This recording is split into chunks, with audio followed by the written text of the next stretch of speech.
All right, we're just going to go live. Failed to post to Facebook. Okay, wait 1 second. Edit. Yeah, Facebook does not like me having in my my website address for some stupid reason. Facebook, get a grip. .com. Okay, save changes.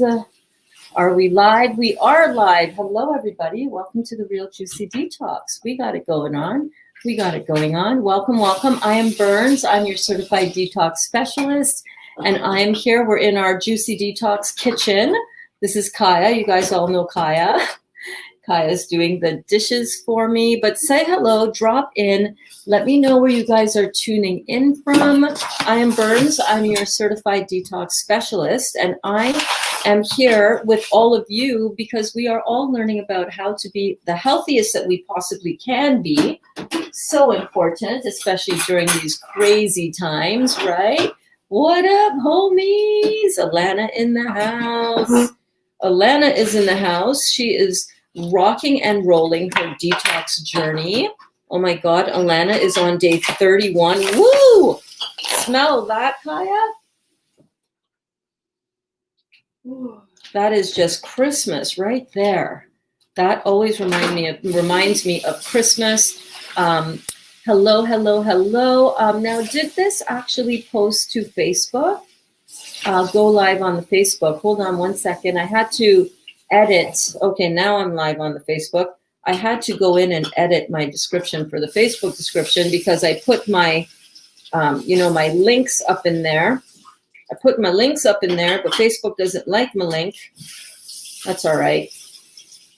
We got it going on. I just need to get a piece of this orange in my mouth. You know what I'm saying? Oh, yeah, baby.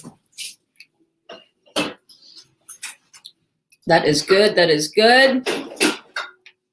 Kathy says, hello, wonderful day. Out walking the dog while listening from Wisconsin. Yes. Welcome from Wisconsin, babe. You live by my girlfriend, Vicky Rollins, another class member here. Wisconsin, do you know the shop, Sister Golden Shop in Wisconsin?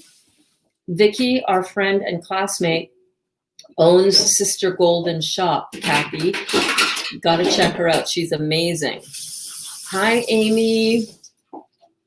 Bernadette Burns in the house. Yes, indeed. Welcome, welcome.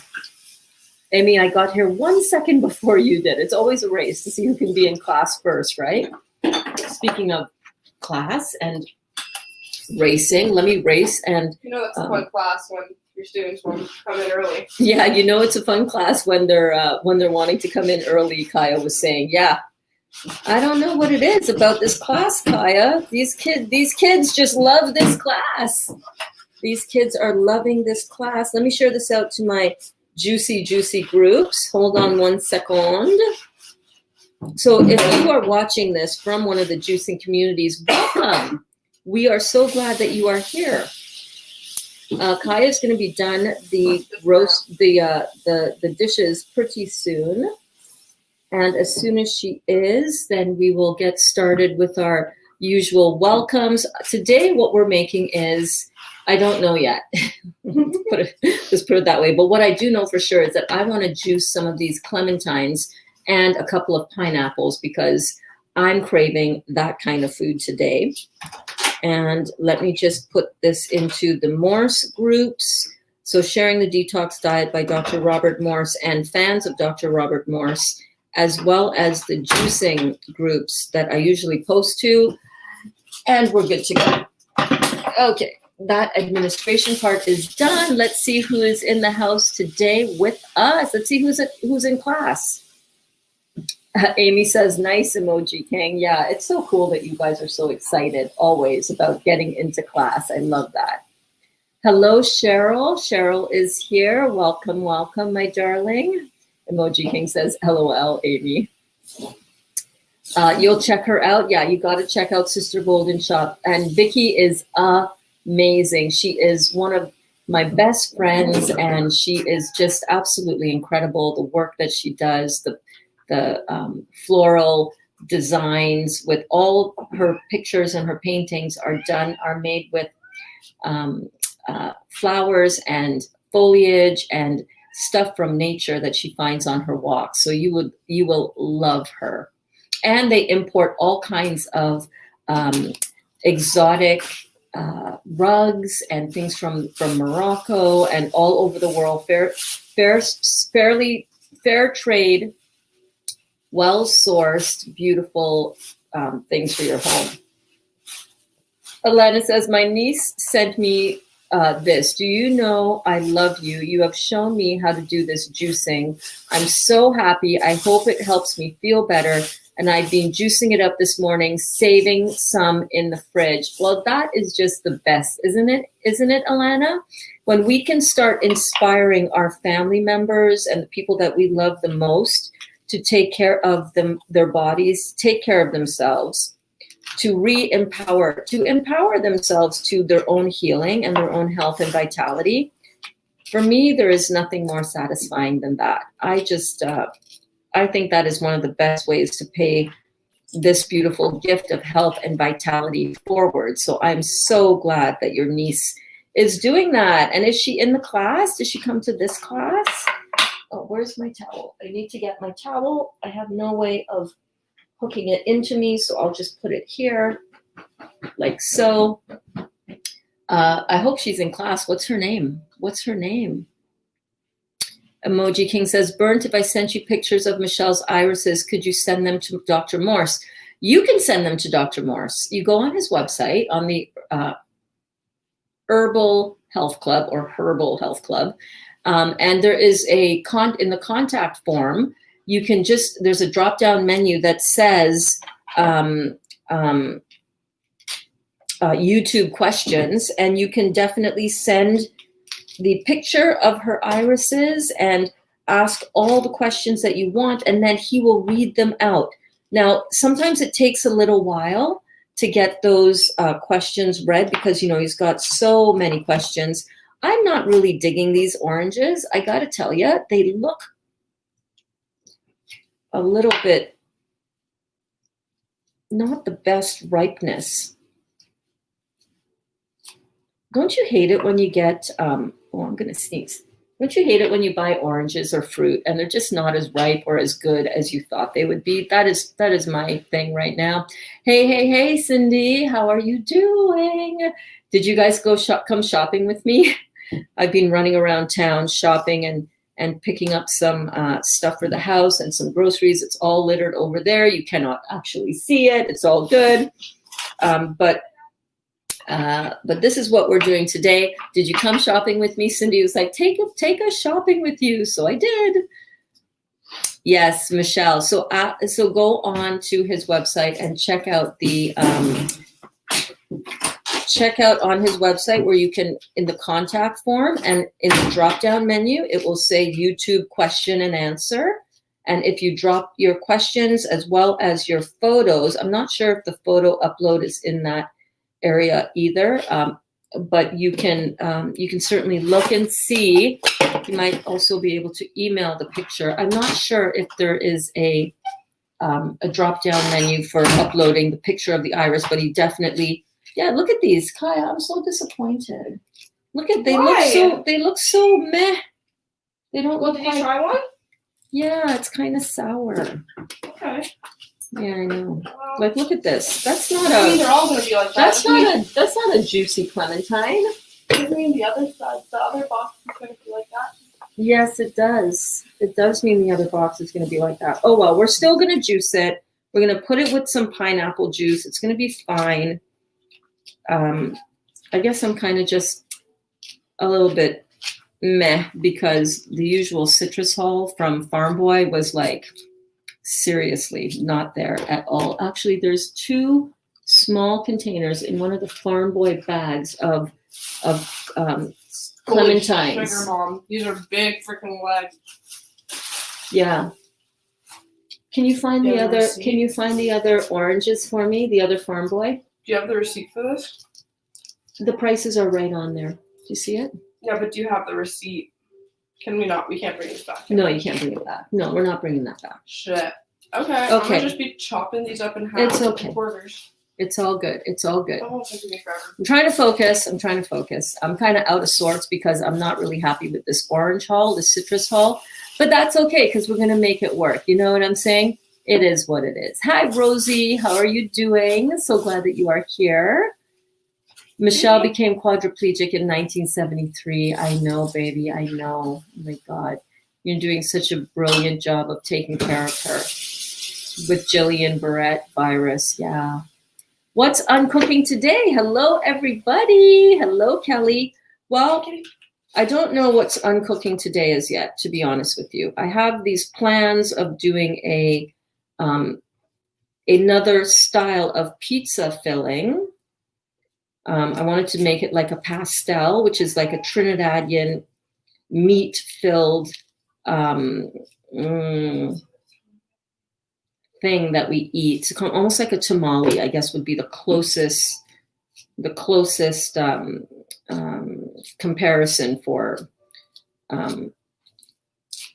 what that food is. But I wanted to do a raw vegan type of flavored pizza that harkens to that Trinidadian thing that we eat during Christmas time. And it's very savory. It's usually done with a meat filling. Very savory, done with a meat filling. These oranges are pissing me off. I'm not going to lie. I'm pissed. I'm really pissed. I was really looking forward to some beautiful tangerine, clementine type of juice, and I'm just feeling like it's not going to be happening for me. Hold on. Farm boy. Okay. Like, this is what I was hoping for, you know? These were, oh my God, I'm so grateful that my class loves me so much, Kaya, because I am not feeling it right now, but I know they're like, come on, Burns, you can do this. You got this. Where's the other bag? Can you find another one of these, Kaya? I'm pretty sure I bought two. You might be wanting to look in the Farm Boy bag, unless I left it in the car on the ground, you know? So this is what I was looking for. Look at the difference here.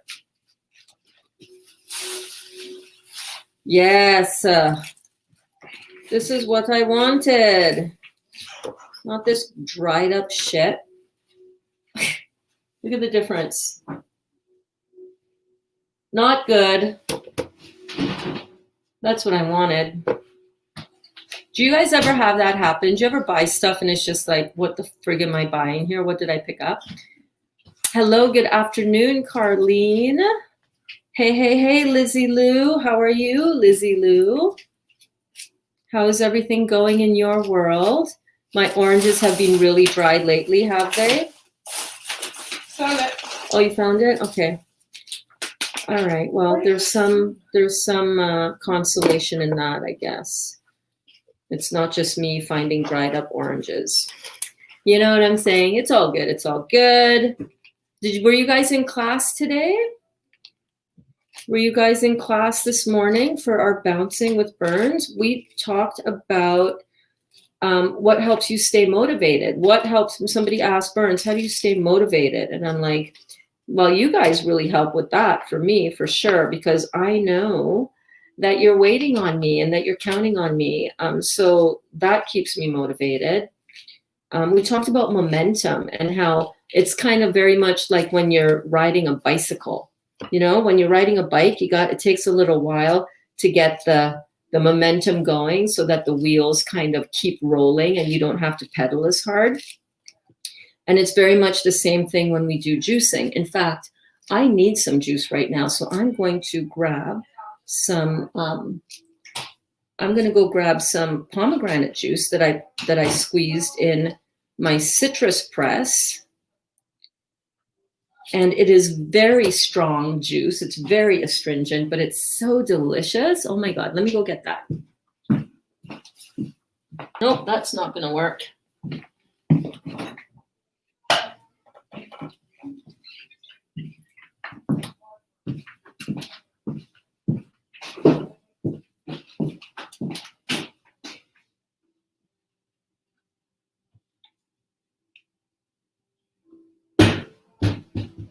I see what I want up there. Where is the stool? Maybe I'll just drink it in here.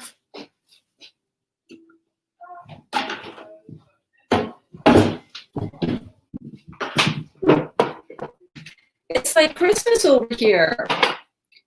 Oranges always remind me of Christmas time. So I'm going to just pour my pomegranate juice into this.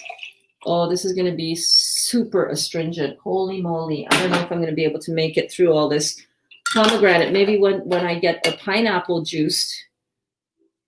Why does that look like it wasn't clean? Oh my God.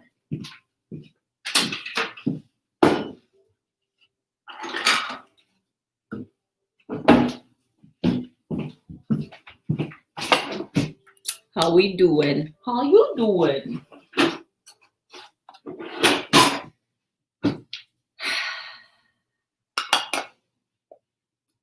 Yes, I was shopping with you. Awesome. We had fun, didn't we? We were gallivanting all over town. So here's to a jolly season. Hello.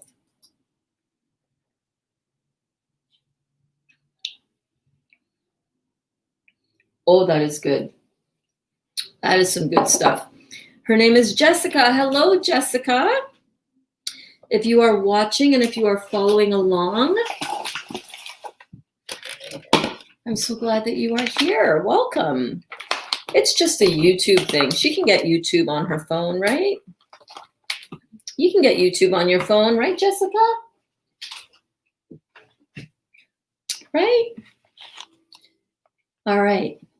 Yes, you can. We're happy that you're here. We are happy you are here. We're so happy that you're here.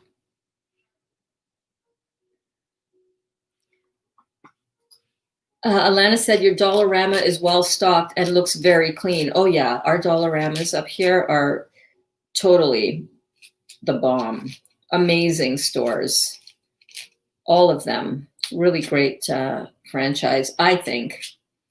But that's just me, you know what I'm saying? Okay, yes, do that, Emoji King. That's awesome. That's how you can get your everybody can get their answers to their questions right from Dr. Morse. It might take a little while for him to get to the to your question. One little tip that I do for peeling clementines, a lot of them at one time, is that I take a knife and I just start them all off like so, or tangerines or whatever you want to call them. I just start them off. I give a little poke. I poke it with a knife at the top, and then that saves my thumbs from needing to do that. Good morning, beautiful Kaya. I will let her know that you said that. Saturday, I had something to do in Kingston, and I ended up shopping at Farm Boy to check it out. I bought some fruits, but the prices here in Quebec are lower than Ontario. Oh, you lucky girl. Oh my goodness, that is so cool, isn't it? I love finding a good price. I hate going in, like when I went in today, like, Craig, if you're watching, stop putting up your prices just because you see me coming in there buying up all your citrus, okay? I know that's what they do. That's what they did when I told them that their watermelons, when the watermelons were in season, oh my God, and they had the watermelons out and they were $9.99, and I was talking it up to the produce manager, and I was saying, hey, thank you so much for having these seeded watermelons. He was like, oh, really? Well, we thought they were going to be like, that my produce manager thought it was a mistake that they sent us seeded instead of seedless. And I was like, oh no, this is not a mistake. This is really good. Do you know the following week, they frigging put their prices up for their watermelons to $12.99. Not even the next week. It was like the next couple of days. I'm like, you guys are crazy. Come on now. Come on now. I'm pumping you up. I'm to all my people. And you're going to go and put the price up for me? You know? I'm in a pissy mood today. I can feel it. I'm complaining about all kinds of shit I shouldn't be complaining about. Are we using lamb? come over here. You, right on the chalkboard. We are not using lamb 100 times, Kelly. I'm kidding. No, we're not using lamb. I bought the same box of Clementines. They've been sour. I know, girlfriend. And I don't usually buy full price Clementines. And you know what else? They're smart, eh? You know what this mesh does besides keeping the things in the box? It makes the oranges underneath look more orange than they are. It's all good. I'm grateful I have fruit. I'm grateful that I can sweeten up some of this acid orange juice, because you can, it's fine to eat these oranges, guys. It's just that they're more acid in taste, not acid forming for your body, right? This is not going to produce carbonic acid in your body like how complex sugars would, or complex carbohydrates would produce carbonic acid and thereby be acid in your body. Like, the cookies and the chocolates and the sweets and all that crap, right? That all produces, as sweet as it tastes in your body going in, it produces carbonic acid through the digestive process. So those kinds of sweets are going to actually be acid in your body, whereas these do not produce carbonic acid when they're metabolized. It goes straight into our cells and provides pure electric, dynamic cellular energy for our cells. That's what combines with oxygen. The fructose in the fruits combine with oxygen to produce ATP, adenosine triphosphate, which is stored energy in our muscles and in our body, and it produces energy for our cells. So this is the kind of sugar that we want to be having. Whew, it's kind of hard to talk and to be squirting all this citrus oil. And citrus oil, thanks to my dear friend Danielle, told me this. Citrus oil is the oil of abundance. Oh my goodness. So yeah, as soon as you, and the laptop over here is getting a good dose of citrus oil. Anytime you can have citrus oil, that's why I think for me, it just smells like Christmas. Well, my parents, when we lived in Trinidad and Tobago, my parents used to order citrus by the case to be delivered to us from Florida at Christmas time. So when the oranges came in, you would think Trinidad has oranges, right? We have different types of oranges, but when these kind of oranges came in, it was like, well, it was Christmas at the time. It was like Christmas. We had so many beautiful, like, look how small and dried up that is. It's okay. I'm good. That happened to you yesterday? Yeah. I get that way when I cut into a watermelon, says Kathy, and it isn't so good. So disappointing, because you know the taste and the picture in your mind to what it can be. I know.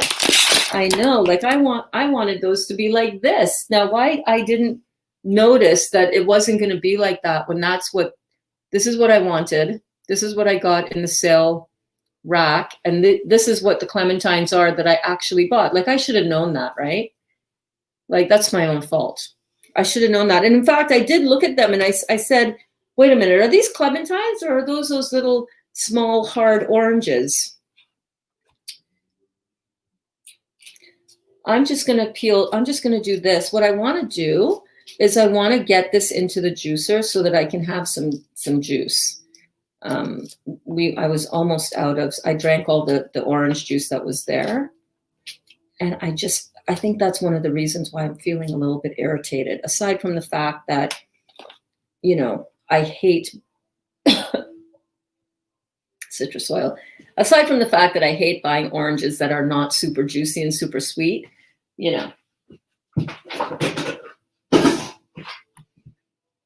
Aside from that obvious fact, I am also very aware that I need some dynamic electric energy in my body right now. You know what I'm saying? And I'm like, How fast can I get this into me? And the pomegranate juice is delicious, but it is really super strong.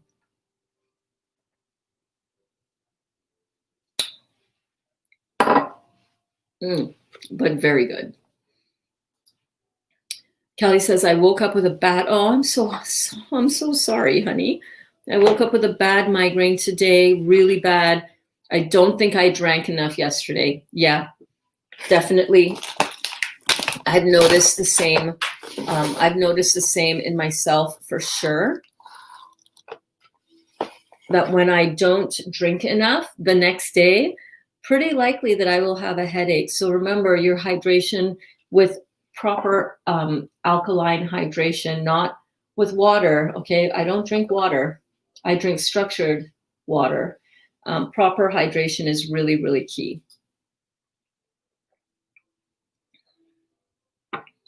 Kathy says, I guess juicing with something else is better than having to throw them out. Find a positive, right? Right. I'm like, okay, let's go. Let's make this work. Let's make it work. Tim Gund, Project Runway. Make it work. We're making it work, right? We are making it work. I need to unbutton a little bit. I'm getting a little warm. There we go. There we go. So we're just going to get the other part of these oranges, the really juicy, juicy ones, opened up. Yes, we are. Hi, Mom. Hey, Lucas. How's it going? Good, you? Good. I'm just going to get my charger. Okay. You guys have fun. Mm-hmm. Meat, move.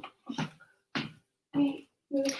Janita, first time I've seen 145 in years down. First time I've seen 145 in years. Janita is down 30 pounds from 2016 at 5 feet 8 inches. Congratulations, Janita. That is amazing. What an accomplishment. That is so good. How do you feel? You must be feeling so amazing, right? I know. I'm down 25 pounds since I started this. And I feel amazing. I feel like I'm really, in a good groove with it. And not struggling to maintain it or not struggling to get that extra weight off. That is just like everything. Oh, Rosie said, I missed your morning classes because you're 2 hours ahead of me. I know. But hey, you can catch it on the replay, right? Catch it on the replay. Catch it on the replay. Hey, Nancy's in the house. Shifting consciousness. Nancy, I was talking about you yesterday in class. Yeah. Go watch the replay from yesterday when you're done watching this one. Nancy says, hi, Burns, going shopping to pick up stuff to start juicing with my boyfriend. Yes. We're going to start off with 3 days to a week and see from there. We'll be starting this weekend. Well, I am so happy to hear that. Nancy, I was watching your latest video that you uploaded. I was watching it yesterday morning, and it inspired me to talk about asthma and allergies and detox and vertigo, and how we need to do the work to take care of the vertigo at the cause, not just at the symptom level.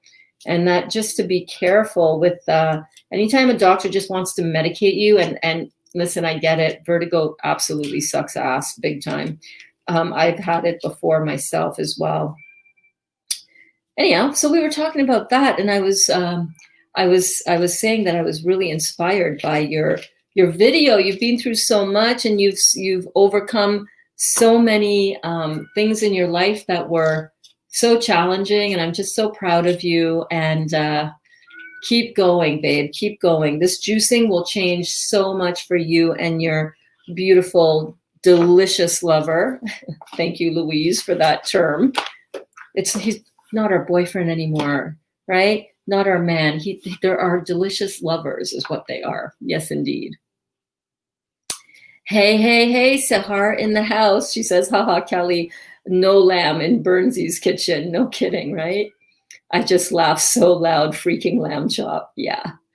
Do you suggest just mono fruit juices? I suggest anything that's fruits, melons, and berries, and anything that you love.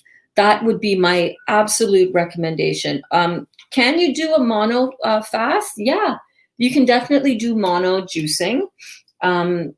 Just don't be too restrictive with yourself and think that you have to. Like, look at how dried out that is. What the? Come on. I shouldn't have bought it, though. It's my own damn fault. But here we go. We have a beautiful full bowl of some ripe and some not ripe, some juicy and some more sour, some sweet. Yeah, she wants to go out. Come on.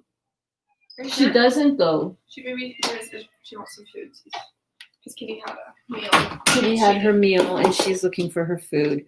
So, yeah, and I got, these are the bowls that I got just now at Dollarama. They're cool, right? And they're plastic. So they're burns proof. You know what I mean? I'm not going to drop them and it'd be like glass everywhere, or any of us for that matter. Honestly. Right? Yeah, for real. So I'm going to get a pineapple next. So I have pineapple to juice. I got the oranges. So let me grab the pineapple. Dottie. I don't know if she's hungry or not. This might just be wanting attention.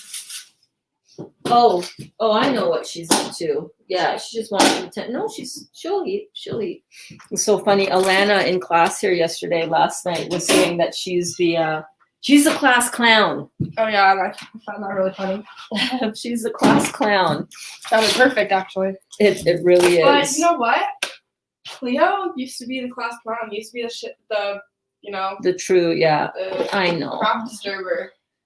I love our Cleo. Oh my God, I miss him so I see much. videos all the time on my I miss our Cleo boy. I miss the big love, the big puddles. He was a big cuddly boy, for sure. Okay, Yeah, she doesn't want to go. She's staying. Hey, Jody. Come say hello to the class.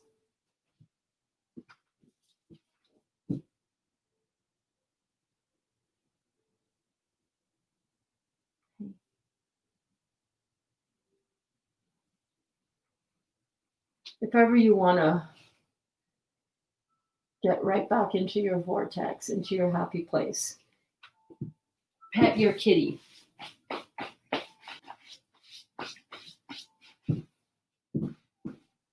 Pet your cat or your dog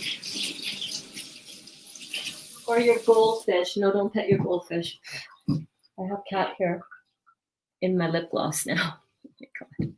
Oh my goodness. Okay, so now we're going to cut this pineapple. So you can do mono fruit juicing if you want, Nancy, or you just go with whatever you're being called to. And I was talking about this just now around the topic of cravings. What are you craving? Like, I'm craving pineapple juice. Ooh, she's going to be a beauty. Look at that. Cut the bottom off right away, and she's nice and ripe. That's what I like. Nice and ripe. Oh, she smells so good. I want to save, I have 2 pineapples, and I want to save one of them to make another marinade for our pizza later on in this class. I'm going to be making up a set of pizza toppings. I don't know what kind of pizza toppings are going to be. I'm looking to go for a savory kind of mince meat type of feel. And I will do that using some organic roasted chestnuts. And I'm going to do that using a bunch of different savory vegetables. And I'm going to do that, but first I want to get some juicing going on, which is what we're doing here. We're just chopping it up. Just putting it in a bowl over here. I'm just chopping up some fruits. Rosie says, I have a box of pomegranates that my sister sent me from Cali. How do you juice them? Okay.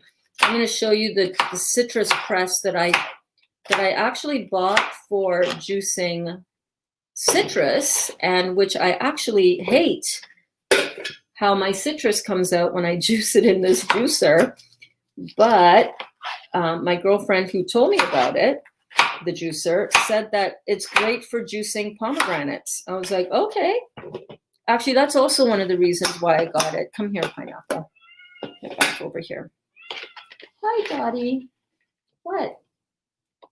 Go have a nap. Go sleep. Go sleep. Let me taste this pineapple.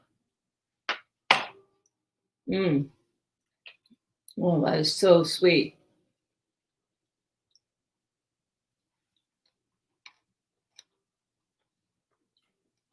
So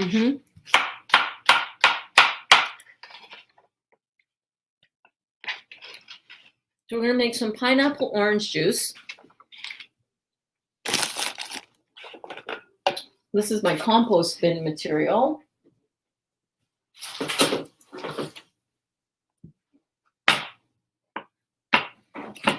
And we're going to pour the rest of our pomegranate into this cup.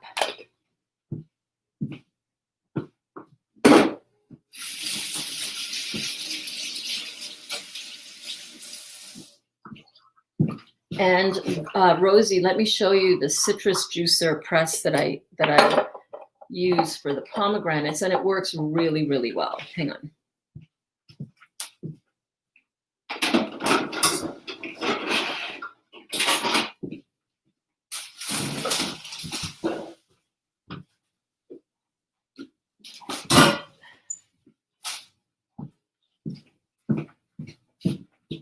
Okay. So this is the Zule citrus press, and it just works with a lever action like this. It's got a removable cup base.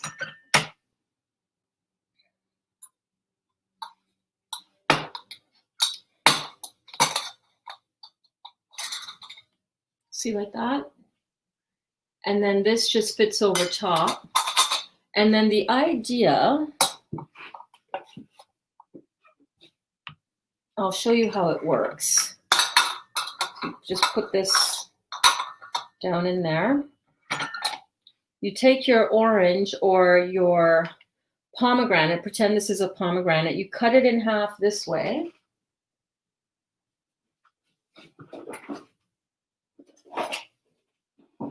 I gotta show you something. Look at what the kitties do. Hold on.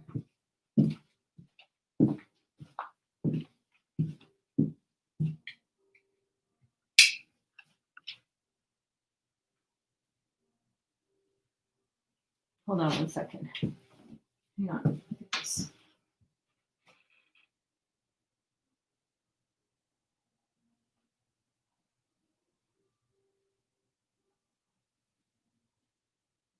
They do this little play fighting thing.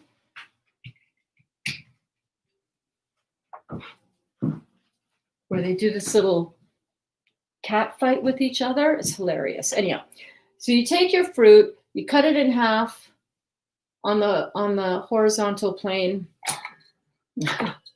and then you put it. Oh, let me just show you. It's okay if I have to wash this out. So you cut it like so. You put it upside down like this, and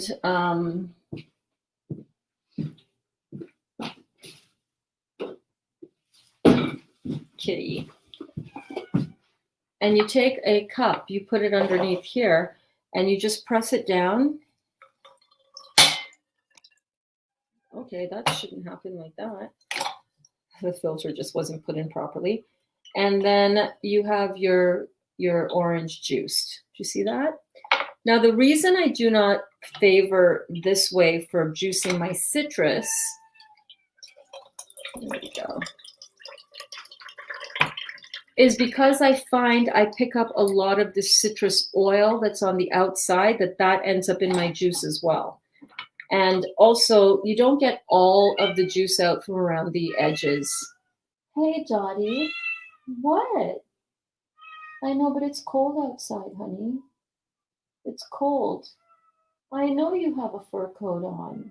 I know, but it's so cold. So you see that? You can still see some of the around the edges are not all juiced.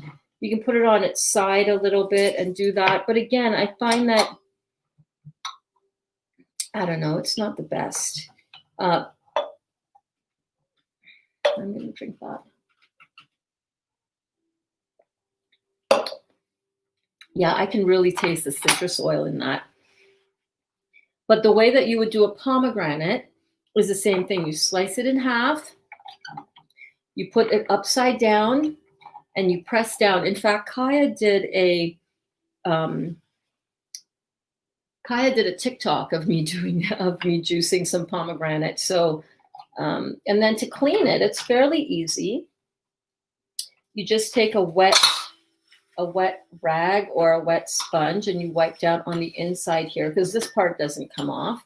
And then this you just take out and this just gets rinsed out and then you just wipe down the rest of it. So that's how I juice the pomegranate.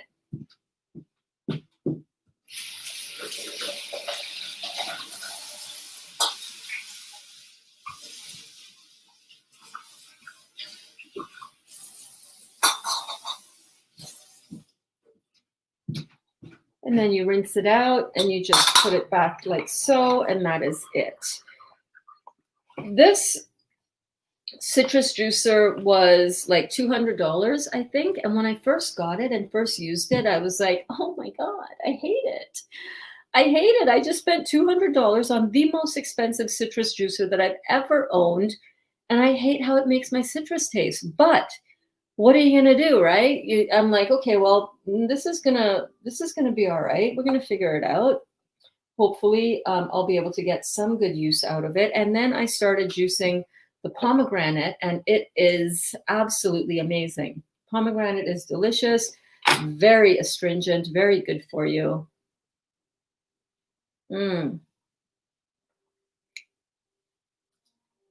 Kelly says, I started watering down my grape juice today so I can get more in. Okay, that's cool. That's cool. You can water it down. Definitely. You can use coconut water to water that down.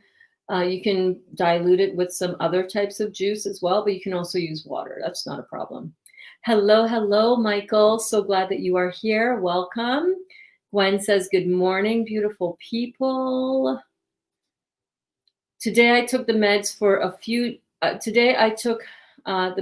few days and decided to just stop. Started to end showers with cold water, slowly though, testing the waters. Yeah. Give your body every opportunity to heal itself, and you're going to be amazed at how these conditions like the vertigo, the ringing in the ears, the headaches, you can heal these things out of the body. But if we keep just addressing the symptom and not going after the cause, we're never going to have these symptoms and these conditions resolved. You know what I mean? Let me come over here a little bit more. Okay. Yeah, I'm going to put this away now. Just going to put it over here.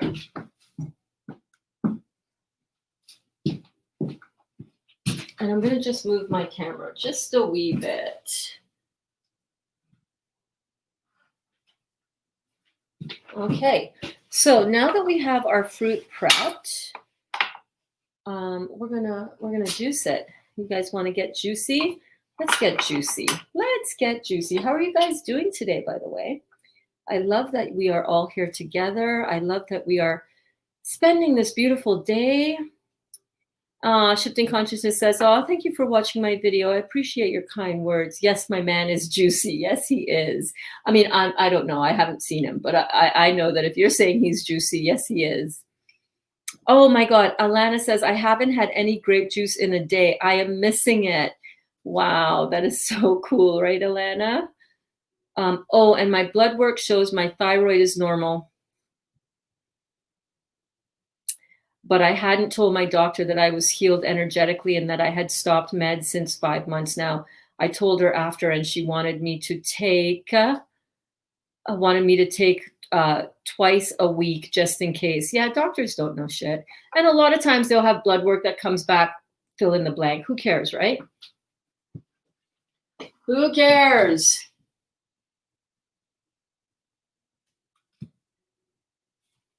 telling you, I'm just like all kinds of crooked today. I am all kinds of crooked today. Woo.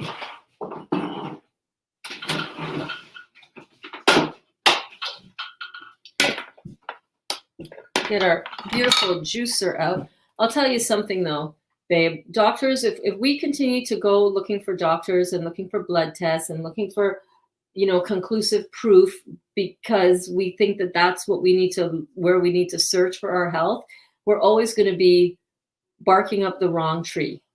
Seriously, doctors have no idea. Hey, Nabila in the house. Hey, Burns, I actually juiced my pomegranate seeds in the Omega. Great juice yield. Awesome idea. How do you do it? Do you first smack out the seeds? I've done a video on smacking your pomegranate. That is not anything rude. That is literally, you have to smack it with a spoon. Okay.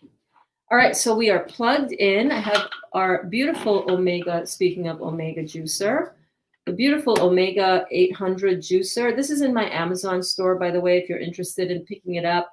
It's an affiliate link at no extra cost to you. But this is the one that I use, or you can pick it up anywhere. You can get them on Amazon. You can get them at Bed Bath & Beyond. You can get these in a lot of places, wherever is most convenient for you. I highly recommend getting one of these. Oh, do I have that citrus juicer in your Amazon store? No, but I will put it in there. Sharon, hi Sharon, how are you doing? Sharon says, I have the Breville citrus press and love it. So that one, the one where it has the thing that turns and you just turn the fruit, but the Breville one is an electric version of that. Also supposed to be excellent indeed. Hey, Elaine, so glad to see you. Welcome. I just wanted my doctors to see that my meds are not necessary for healing the thyroid. And I understand that. I totally understand that.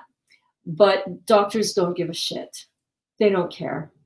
They think you're crazy. We need to stop trying to prove to these doctors that we have found the answer, because they're not interested in that. Okay, they're not. And we need to all kind of let go of this need to prove that we did it. I get it. I've done that before. Look at me, doctor. Look what I did. I told you I could. I told you I would. They don't care.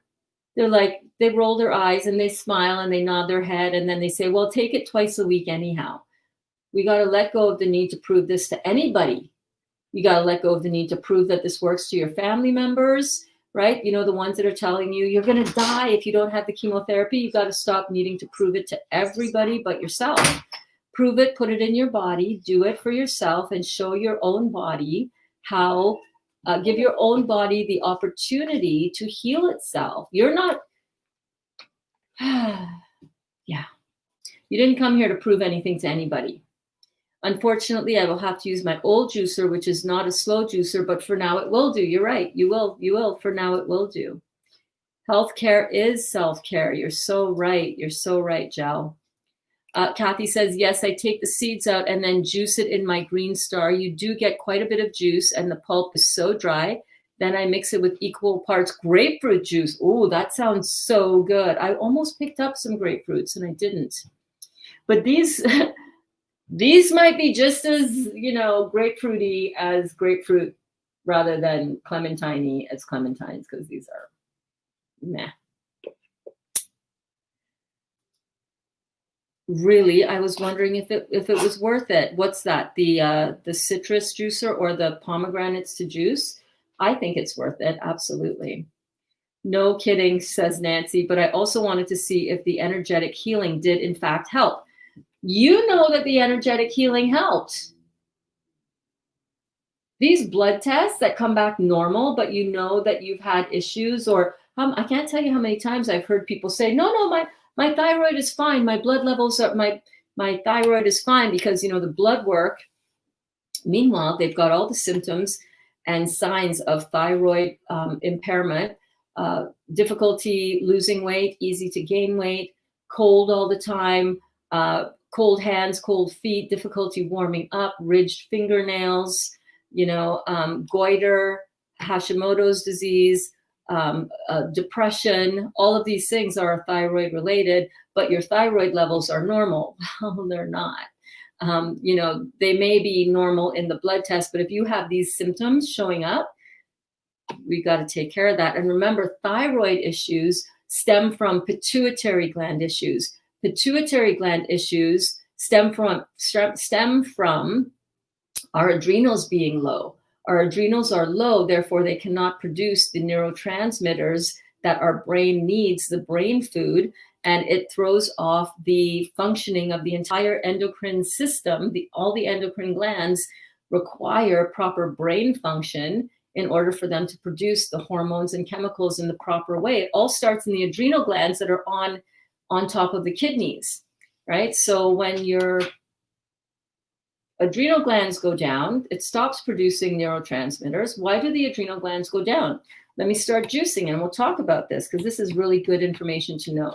Once we understand how the body works and how simplistic it is in essence, and how simplistic it is to turn this around, thank you so much, Nancy, how easy and simple it is to turn this around, because now you understand what all this is. You're not just going from one doctor to the next doctor to the next doctor to the next doctor, getting one prescription for that, and then prescription for that, and prescription to take care of the side effects from the prescription from that. Stop. Stop. And realize and understand that in order to heal your body, you have to go after the cause. And what causes all dis-ease in the body? Acid, toxicity, and damaged, weaker body parts that we inherited from our parents who made us with their faulty body parts, okay? So this is really important. It's easy, it's not scary, and it's easy to do, and we are all doing this together. So this is my omega juicer, and let me walk you guys through it. This is a little knob at the end here, and this just controls the backflow of air. Good for if you're doing different types, like different hardnesses, and it's got little numbers on there. Can you see that? Right? You just set it to different numbers for juicier, more watery vegetables, fruits rather, would be at a 0 or a 1. And then the harder, like if we're going to be doing, if I do end up making this pizza topping, which I do want to do. I do want to do it with you guys today. Let me know if you're up for that. Because I'm feeling like making it, but I'm feeling like just chilling out and not it being, a big hardcore class today, but still talking about good things, showing you how I do my thing. Let me know if you're interested in that. But this has different numbers on it to control the backflow to help with the whole juicing process. This is the front part of the whole mechanism. This is the filter. See the little holes on the bottom here. This filters out the pulp as you're putting it through, but it also has this is where the auger fits into it. And then this is the auger part of it. So it's got this auger, which squeezes and presses the juice out. And this, what's really good about this, as opposed to a centrifugal juicer, which shreds, like grates up the produce, that centrifugal grating it up juicer tears up the cell wall of the fruits and makes it more susceptible to oxidization. It reduces the quality of your fruit juice. So that's why I invested in a better quality juicer. And then this just comes off, I wanted to say easily, but you know what? If ever it gets stuck like this, it's because there's been a little fruit juice that spilled down behind here in the little space, and really easy solution. I'm not going to do it now, but really easy solution to fix that. I want to take this out so I can show you guys. I need a joint. I need a joint. Oh my God, it's not going to budge.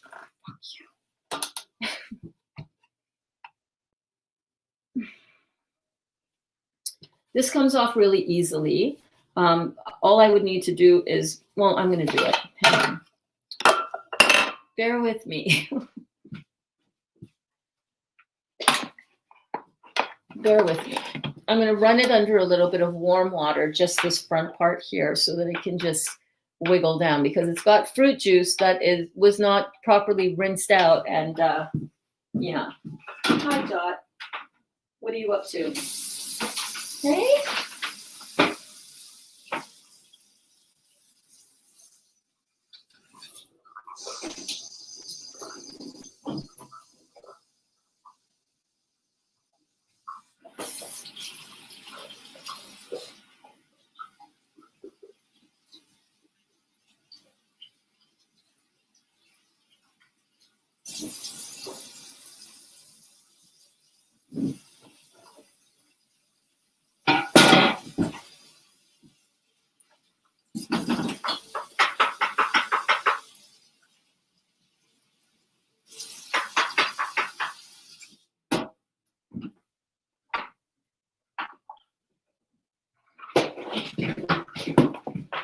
Okay, I swear to God, this day is here to challenge me to be my best self ever.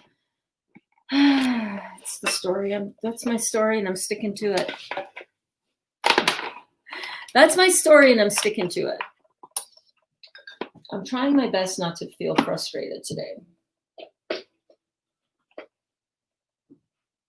Okay, you see how nicely that moves? Right? All it needed was a little bit of warm water to get in between this mechanism and the machine. And then this is the chute down which the fruits go. So see how easy that moves? See? Should have moved that easily. It's all good, Burns. It's all good. So the chute goes back on. And this is what I love about this juicer, is that even if you do need to come back in every now and then and clean out the filter, it's so easy to do that. And that might happen if you are using, doing some fruits like apples. For sure, apples will clog this up because they tend to be softer. If you're doing pineapple as well, that tends to be a little bit more foamy, and it can get the filter kind of clogged up a bit. But don't worry too much about that. Let me see what's going on in the comments. I think definitely worth to juice the pomegranates. Yep, absolutely. I have hi, Rosie. Again, Rosie says, I have a thyroid node, TSH 7.8. My doctor is putting me back on levroxetine. Your doctor can do whatever they want. It's a matter of, do you want to put that in your body? What is a normal TSH number? I don't quite know offhand. Your node on your thyroid is because of acidosis, babe. And if you stop putting in the acid and you put in only alkaline, and again,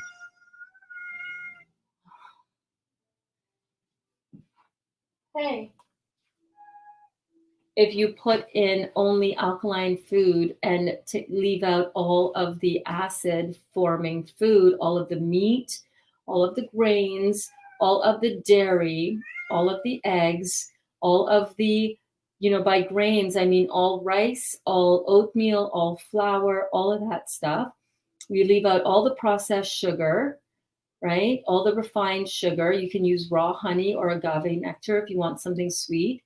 You stay away from everything that's going to shut down your body. You stay away from all caffeine, anything, any artificial stimulants, any kind of stuff like that.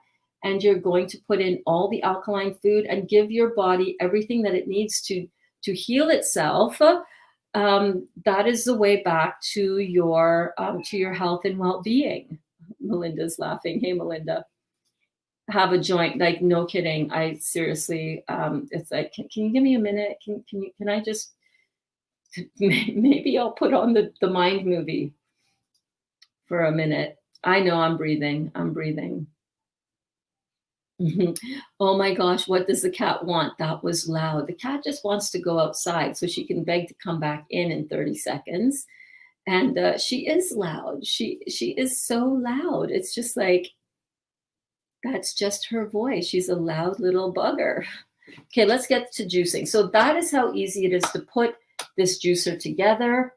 We're all locked in, ready to go. How is everybody doing? Kelly says, Rosie, I had a thyroid node and it went away from juicing.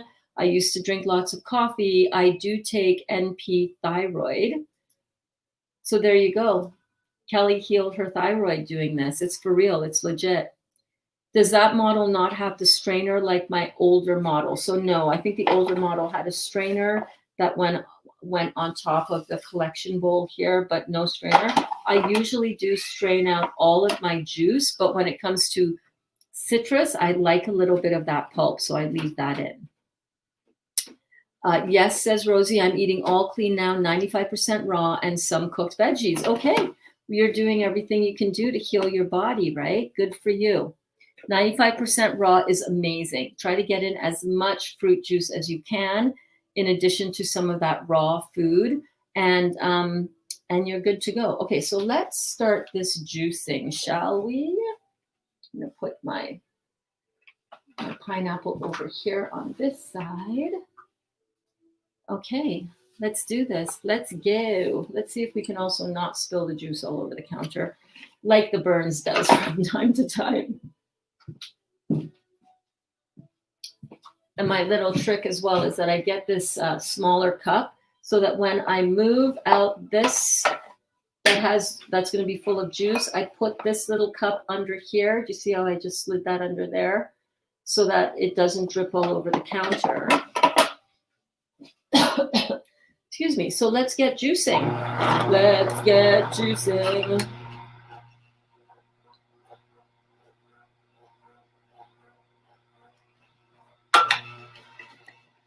And it comes with a plunger that you just encourage the fruit to go down. And the thing with juicing pineapple is that sometimes pineapple can get really foamy and have a hard time going down and into the auger. And what I find helpful is you leave the core on it so that it's got some high fiber pieces going in along with the juicy part of the fruit. And that sometimes really helps. You can also, if you're doing this with different types of fruit, you can put in, oh my God, my mouth is watering already. I'm not even kidding you. Do you ever do that? Do you ever make your fruit juices and your mouth is just like watering? Now, to this kind of juice, if you wanted to do a savory type of juice, you could also add in some crushed garlic or some garlic powder. Ooh, I've got some cilantro that I just picked up in the grocery store. I kind of feel like doing maybe a bit of a Thai pineapple juice, you know what I mean? Definitely can go for some of that. Some garlic, some ginger, some hot pepper, some cilantro. Ooh, yeah, baby. Ooh, yeah, baby. Oh, yeah.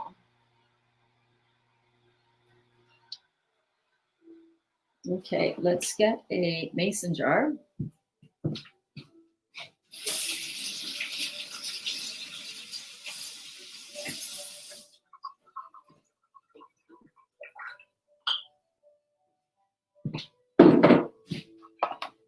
Dottie. Yes, Dottie. Yes, Dottie.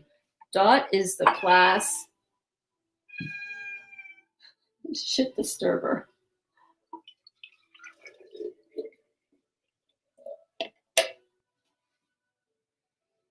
Oh, that smells delicious. Absolutely delicious. And you know what I want to do? I want to start making a little cocktail for myself. Yes, I do.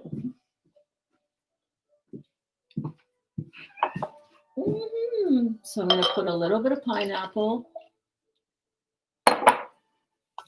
Got dot hair in my nose. I can feel it. I can feel it. She gets into everything, including my nose. Okay, there we go. Stick the towel in my tights. So I got a little bit of pineapple juice. Let's put a little bit of pomegranate.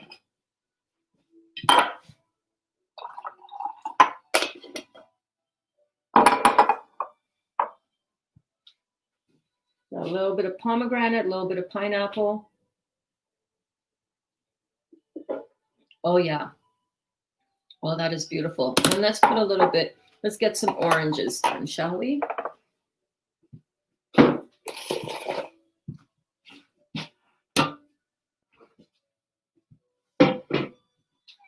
How are you guys all doing? Welcome to class. Yes, some jalapeno. Oh my gosh, I didn't pick up any jalapeno at the grocery, but that's okay. Yes, yes, Emoji King. Lots of greenery, lots of pause. Shifting Consciousness says, hi, Emoji King. Yeah, jalapeno for sure. And now she's playing with the box.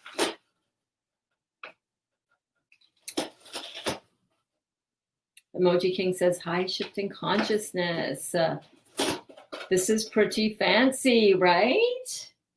Hang on a second. Dot, you are just, what is up with you? Jesus, Murphy, it's like having a child. You want to go out? Get out. Get out.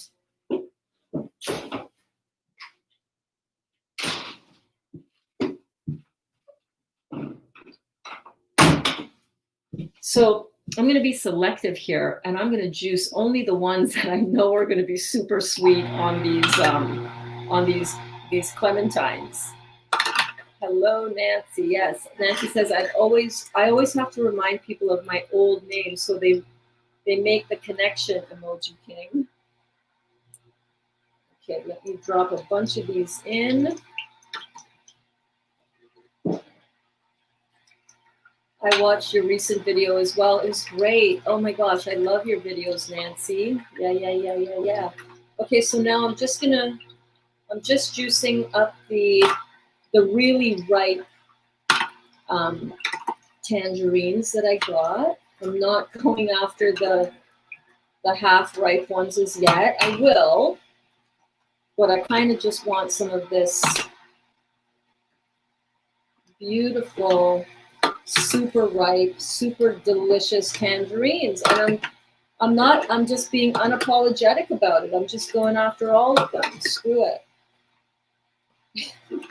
Because it's my juice, I can do whatever I want, right? Yeah, so this thyroid issue that a lot of people have, I mean, I can so relate. My thyroid is shot. I know it because of my symptoms. I don't need to go to a doctor. I don't need to have my thyroid levels measured. I can tell you I'm always cold.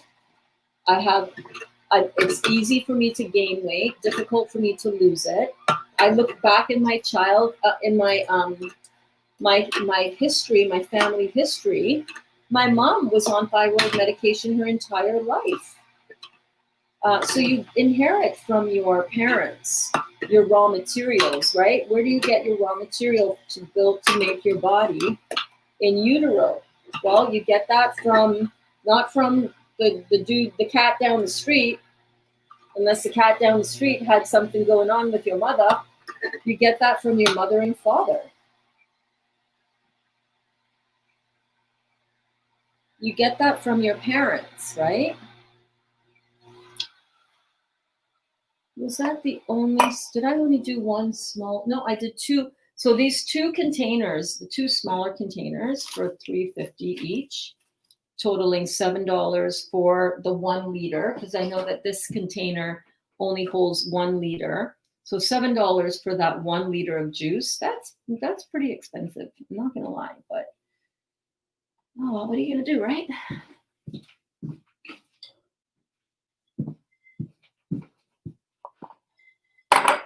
And I'm going to carefully pour this into here. Yes. Oh my God, look at that. I'm drinking all of that. I'm not sharing that with anybody. I'm kidding. I'll share it with somebody, but no, I won't.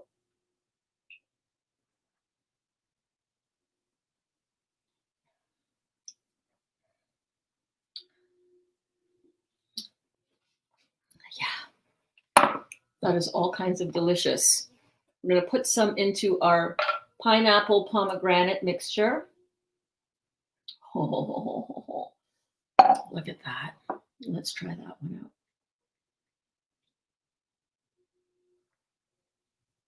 Oh, wow. All right. That is a new favorite. Tangerine, pineapple, pomegranate. Oh, yeah, baby. That is all kinds of deliciousness. So I'm going to put this over here.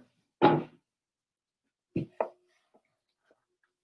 going to just dump this out. Now, a lot of people will make wraps and different desserts and different mousses with this stuff, but we go through so much of this fruit pulp, and I don't really ever save it for anything. I'm not going to lie.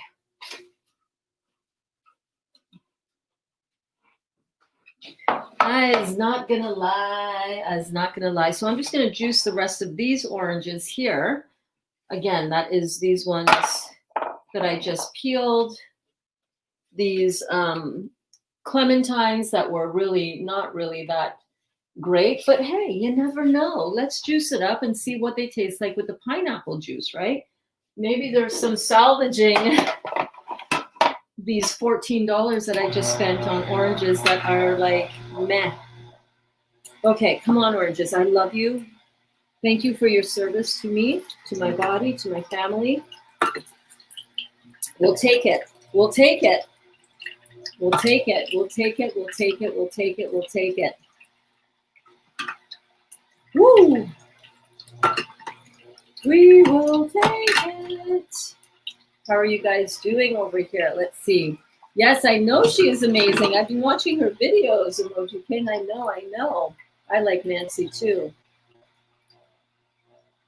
Burns and Nancy for the win. I know, we all love John Vinny as well. All right, Alana. Alana says, I'll be back for the replay. Have a super juicy day, all. Love ya. Nancy and John Vinny did an awesome collaboration music video. Oh my God, that's amazing. I cannot wait to watch it. Okay, so we're just gonna get these clementines juice, and then we can continue to hang out. Welcome everybody. If you're just tuning in live right now, I see you. How you doing? You doing good? Is your day going well? Let me know in the comments, and I'll pop your comments up on the screen.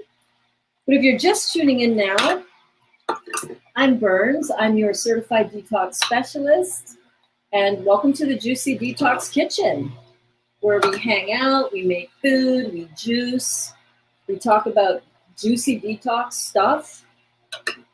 We ask questions. I try to answer them to the best of my ability. And everything that we do here is based on Dr. Robert Morse, MD, and his incredible body of work of 50 years of helping people heal the body through fruits, melons, and berries, and through the raw lifestyle. So that's what we are doing here in this kitchen. We make a bunch of amazing things, and I kind of feel like I want to make a pizza again. So if you have not been around, and if you have not seen the pizza deliciousness that we have been doing here in the Real Juicy Detox Kitchen, stick around. Stick around. Put your feet up. Stay a while. We usually do anywhere from 2 to 4 hours in this class, just hanging out and, enjoying the time together, learning, growing, being inspired, enjoying the whole process of juicing, and understanding what it is we're doing when we juice and why this is such an important way for your body to be able to heal itself. We're not doing any healing. Our body is doing the healing with the food that we're providing for it. I'm not healing you. I'm not your healer, all right? I might be inspiring you to get started on your juicing journey, but you're the one that's putting the juice in your own body, and your body is what is healing you when you provide it with everything that it needs to be able to make it happen, right? I'm just getting rid of the pulp. A lot of people, like I said before, a lot of people save the pulp to use it. Look at how easy this cleans up as well. A lot of people save the pulp to use it in, I don't know, other stuff. Honestly, I do not, just because I don't. Okay, that's why. That's the short answer. So this comes apart really easily to clean. You just pull it apart like so, right? That's it.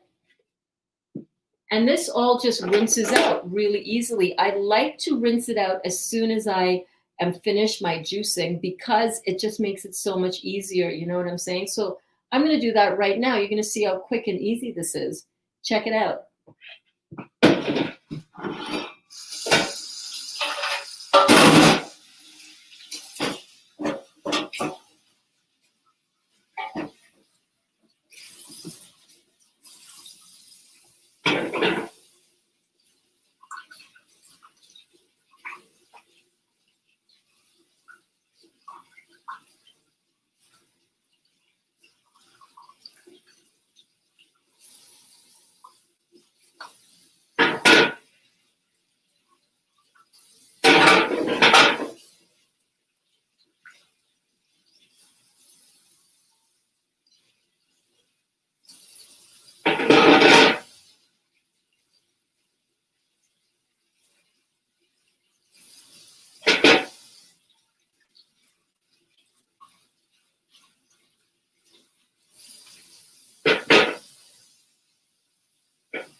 Easy, right?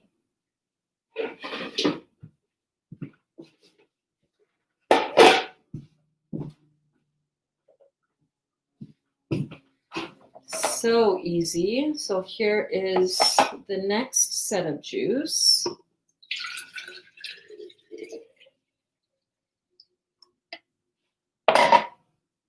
Actually, let's have a little taste. Let's see how this juice is. It's not bad. What if we added a little pineapple juice?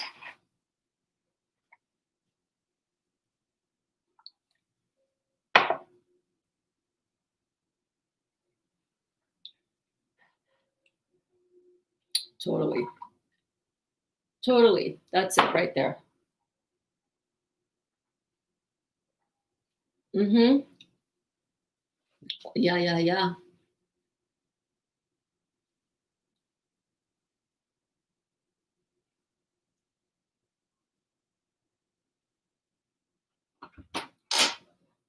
Whoa. Hey, how are you? Dottie knock on it. Come here, Dottie. John Binney has become one of my closest friends, says Nancy. We experienced incredible things at ECETI Ranch, and we've been so close since then, Emoji King. That is so cool. Did she come in? Yeah. Hi, Dot. Oh my goodness, my bad. Oh my God! I'll stand back up. Stand me back up.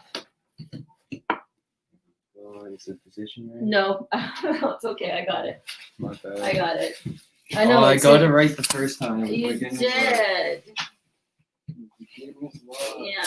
it's all good. Don't worry. I gotcha. I will organize it back. Okay. There we go. This is just a calamity of calamities, I tell you. Wow, Nancy. John Binney is divinity incarnate. So are you. So are we all.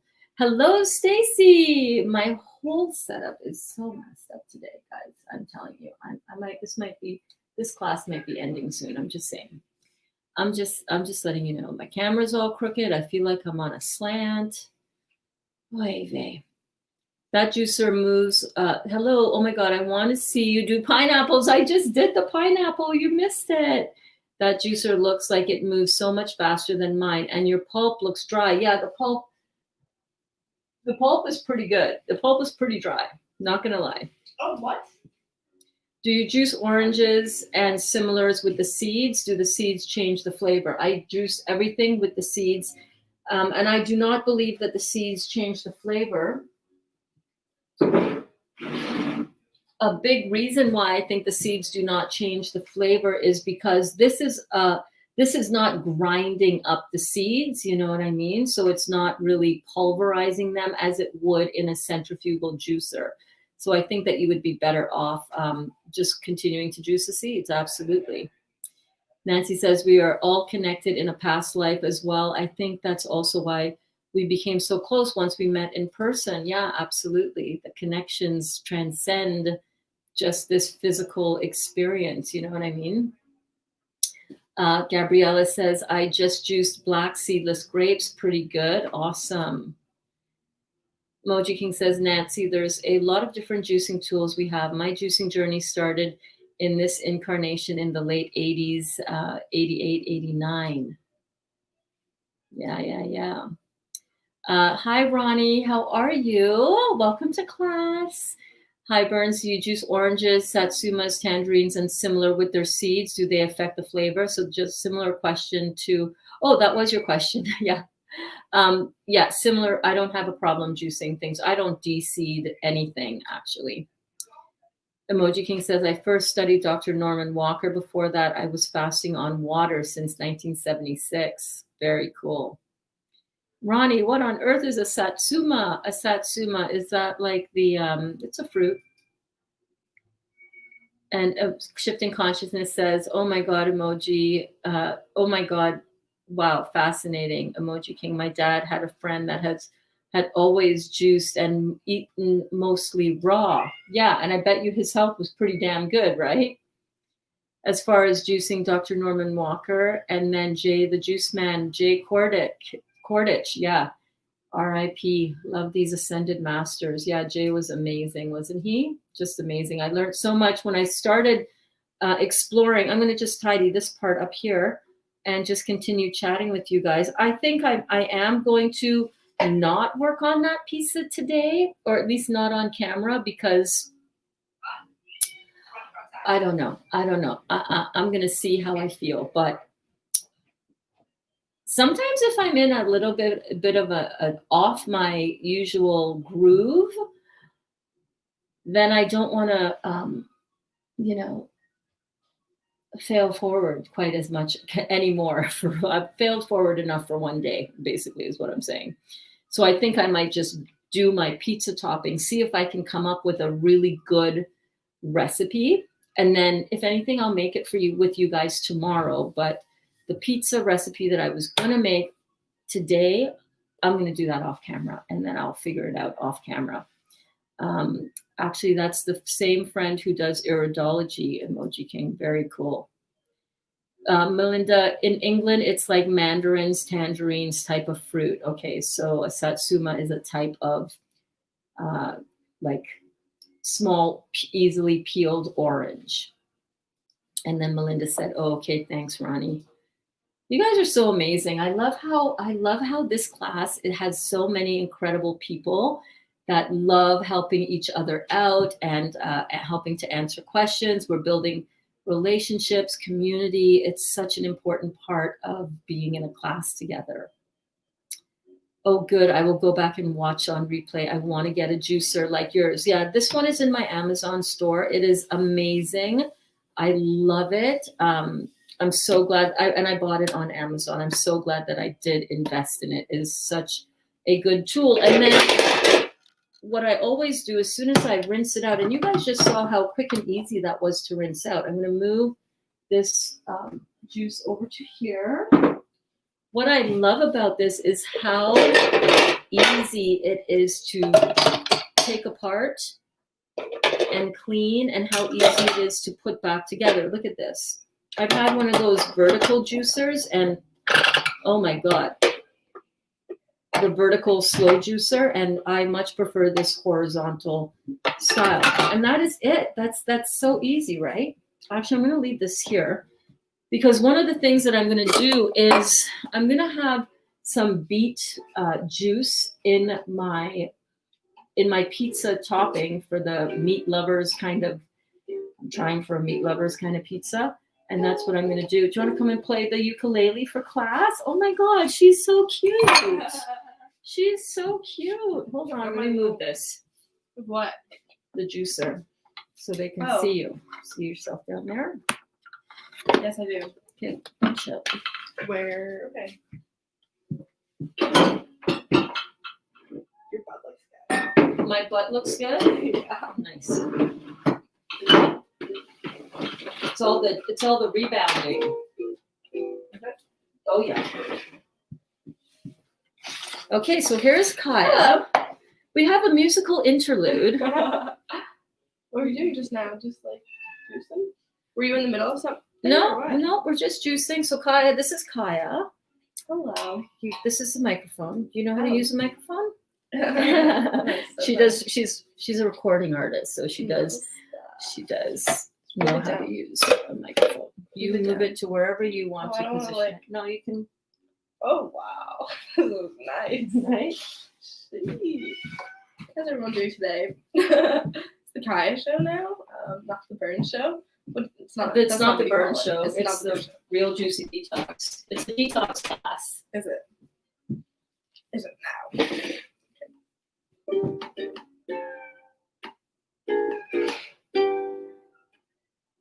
And Dog will be my vocalist tonight, right? Yes. I don't know if y'all hear her, but she's right there.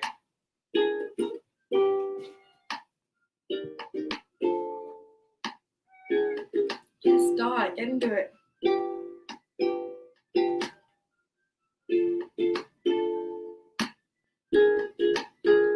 She likes it.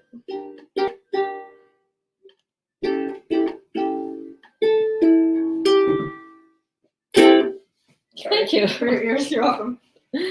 They do need more food. I usually put out more than you put out for them because they eat it. Yeah, they come back and they finish it. All right, well, that was Kaya. Thank you so much for the little musical interlude. That was like awesome. That was like awesome. No, it was awesome. Let me just see. Where was I in the comments? Yeah. I'm sorry. There we go. Okay, cool. Oh, cool. I taught myself the basics of iridology, intensity, homeschooled myself, and then was certified in 94 and 95 Are you by hungry, Dr. Sorry. Jensen, RIP. Yeah, Dr. Jensen and Dr. Morse were very close friends. And Dr. Morse learned a lot of what he knows about iridology as well from Dr. Jensen. So that is very cool, Emoji. John Kohler, YouTube, was a student of Jay, the Juice Man, and his videos are top shelf. That is so cool. John Kohler. I'll pull him up on my watch list for my YouTube. John. Can I tell you a secret? Yeah. I have dreams about like, I don't know, like weird, like alternate universe type stuff, right? Mhm. Sometimes it's of like, there's people in my life, like the cats and anyone who's just around me. And sometimes like Kitty will show up as like my pilot in like the, space world, like end of time type stuff. And then Dot will just be like the group kind of thing. No, not even. What would Dot be? I don't know. I can't remember, but like she's just always like She's your spirit animal. Yeah, so John Kohler, I just had to look him up, and I've been following John for a while now. He has OK Raw, he has Learn Organic Gardening at Growing Your Greens, And he is the one that I learned about which dehydrator to get, juicing, which juicer to get, how to juice vegetables. He is amazing. I love what he is doing. I could not agree with you more. Why I no longer eat salad for dinner. Oh, 4 months ago. Yeah, so go check out OK Raw or John Kohler. He is really cool. I really, really love what he is putting out there. I totally agree. Do you think the pulp fruit could be done as a flat dessert in the dehydrator? I have done it a couple of times, Ronnie. I'm just not a fan of it. Not a fan. And I kind of prefer to eat my fruits not dehydrated. I have found as well. I don't mind eating my vegetables dehydrated, but I don't, not a big fan of my fruits being dehydrated for some reason. Yes, John Kohler, amazing. And the Introduction to Iridology by Mark James Gordon, also a great student. Yep. How to Hydrate the Body for Strength and Health, Gary Parent. Yes, great people here. This is better than MTV, right? She's such a cutie. I just love her. She's really good too. That she just showed you is not what she usually does. Like, she's really good. You should get your guitar skills back up again and do your the song that you had done for Dali, the Metallica song. Oh, I can do that for you. I can do the intro to that QuickTimes now, but it won't be that good. Yeah, you need to practice it. Oh Lord. Okay. You need to practice a little bit. A second close to Don Krishna's rock concerts. Your dad will remember Don Kirshner's rock concerts. It's a great class. Oh my God, I'm so glad that you're enjoying it, Nancy. I'm so glad. The best, Nancy. The culmination of events that brought these people in this class together right now at this very moment is no less than miraculous. Amen, brother. I totally agree with you on that for sure. Kaya is so sweet. Ronnie's saying you're so sweet, like the way she is with you. Amazing mom and daughter love. Yeah, we've been working on it. Didn't always used to have this type of relationship with her. And I had a really good relationship overall, but some of the teenage years were really, really frigging bumpy. Alana says, Alana is back. Alana, you're back. I'm getting a huge shopping list around for when I go to chewing food. Just realized I don't have a proper recipe for the cheese sauce you made. Okay, I have to drive now. We'll be back for the replay. I just can't stay away. LOL. 1:34. You're still probably here, Alana. So for the cheese sauce that I make, it's just cashews and pine nuts and water, a little bit of apple cider vinegar, like a little bit, like a tablespoon. And that's it. You blend it up until it's creamy. You can also add a bunch of garlic to that. You guys want to do a little cooking? Do you want class to keep going for a little bit more? We have like anywhere between 22 and 30 people in class between the Facebook number and the between Facebook and YouTube. So what the hell? I'll keep failing forwards. It's all good. Let me get my juice ready. I'm looking behind me there, and I'm like, I should really put that juice in the fridge, but I will get Kaya to do it next time she pops down. So right now I'm drinking tangerine, pineapple, and pomegranate juice, and it is delicious. You can put a little bit of cloves. No, you don't need anything. Screw that. I usually don't put anything in my juice, but juice anyhow. Let me wipe this counter down. And what I want to do, how do I want to do this? What I'm thinking, this is what I'm thinking. This is Burns problem solving on her feet. What I want to do is I want to make a topping for the pizza crust that we love. Why don't we make the pizza crust first? Let's do that. So if you have never been in class before and you've never done the pizza crust recipe with me, We're gonna do it again right now. So don't worry. You haven't missed a thing. You haven't missed a thing. We're gonna make some pizza dough.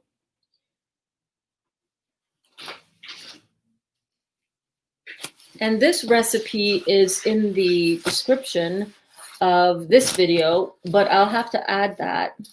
Can I edit right here? Can I edit? I can edit this. Ooh, that's editing the title. If I go in here, ooh, I can edit the description. I can edit the description as I go. So here we go. I'm going to put in,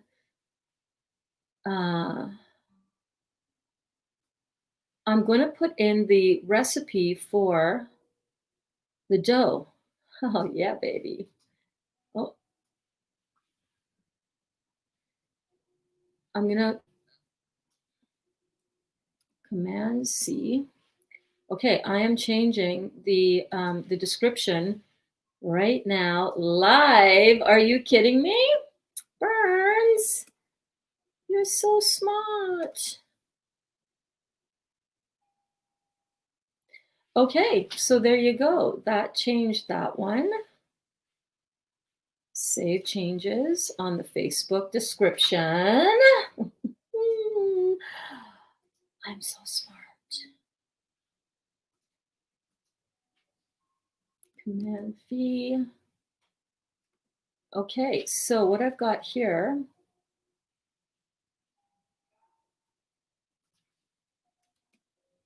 okay, so I've just changed the description. So in the description, you're going to find the buckwheat recipe that we're making right now for the dough. Now, if you have not made,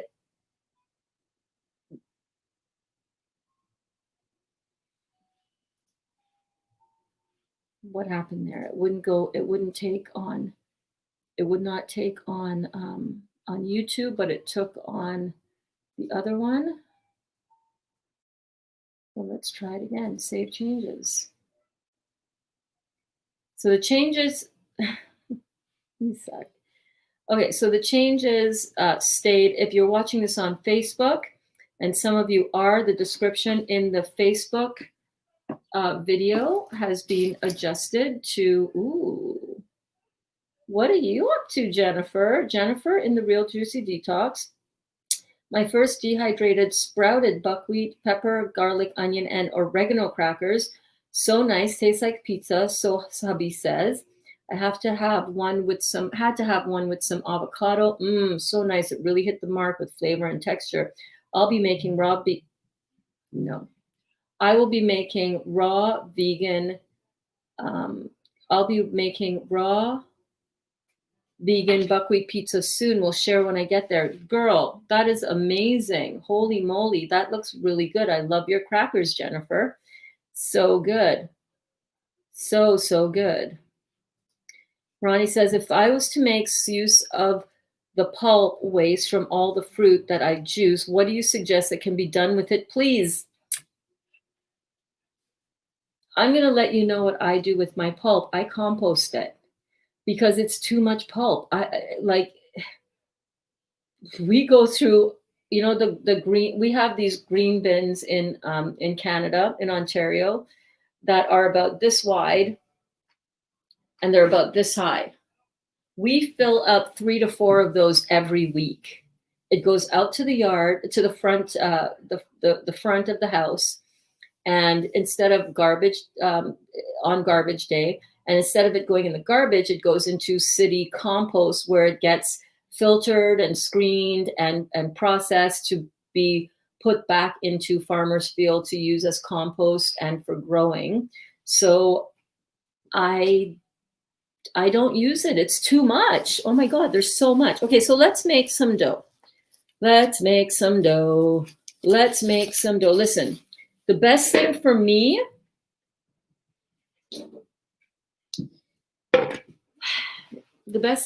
is to keep busy during the day, okay? And since I have to cook for the family anyhow, and since a lot of you, look at Jennifer's, come on now, look at Jennifer's post that she just posted, that she just made this pizza cracker. She just made that pizza cracker. And that's what it's all about, guys. It's about finding out and figuring out what are your, oh, by the way, Gel, if you're still in here, I'm also seeing your question in the fans of Dr. Robert Morse group. And actually that is totally something we can do for class. I could just go through, just pop into any group, juicing group, find the questions that people are constantly always wanting to know the answers to, and just read them out and answer questions like that, right? I could totally do that. Gel, you were asking, I've slowly been detoxing with fruit smoothies, fruit juices, fruit salads, and some cooked vegetables at supper time. Desperately wanting to get some relief from the oral pain of your tooth extraction. Oh my God, which was done months ago. The area had a lot of trauma and has its ups and downs, but I thought I would shoot for a 5 to 7 day time frame. But I wanted to consider beginning a water fast. I'm very thin, I'm aware, but I thought I would shoot for 5 to 7 day time frame.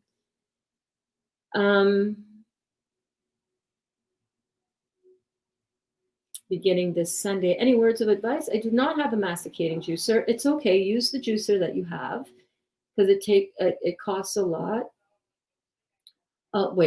Masticating juicer. And don't know how people afford so much produce on a daily basis to juice because it takes a lot, or even where to buy decent produce at this time of year. I know, right?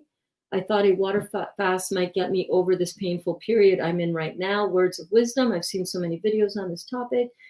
And know I need to consume enough water very slowly on a daily basis. I am home with no need to go anywhere and can rest to assist my healing. Wow, girl, I haven't read any of the comments from there as yet.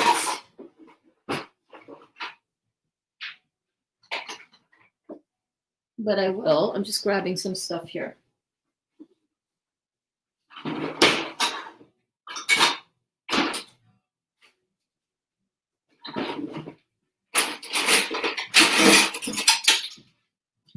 So it can get really expensive, right? It's no joke. But I want you guys to think about how much you would be spending on medical care costs, even if you're in Canada, where our medical system kind of takes care of, basic medical costs. You still have to buy your medicine in most cases, right? Unless you have extended life and health insurance. And even then, that can be expensive in and of itself.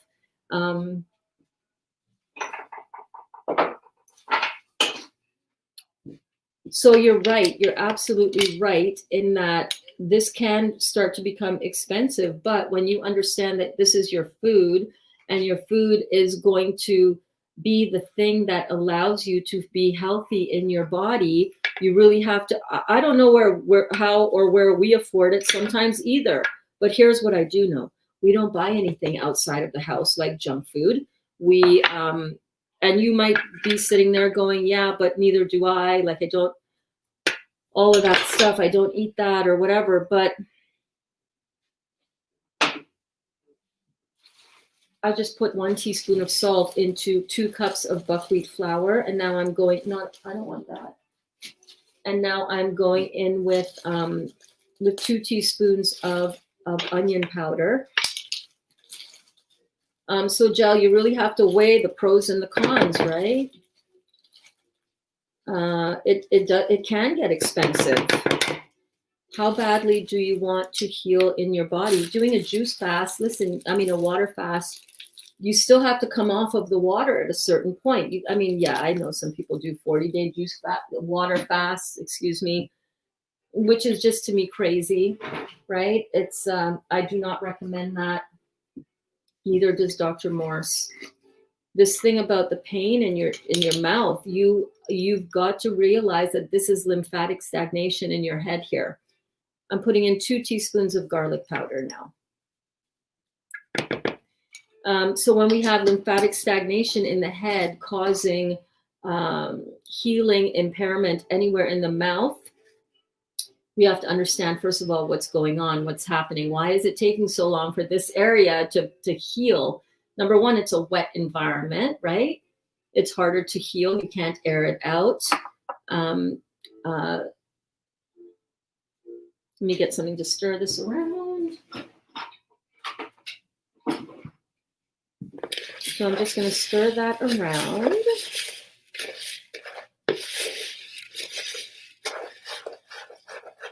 So I've got 2 cups of buckwheat flakes that basically pretty much look like oatmeal flakes. You see that? I said flour. I know. I'm sorry. This is buckwheat flakes. Flakes. You can use different things for this. I had bought some sorghum flour. You can use buckwheat flour. The reason I'm using the flakes is because I feel like it gives it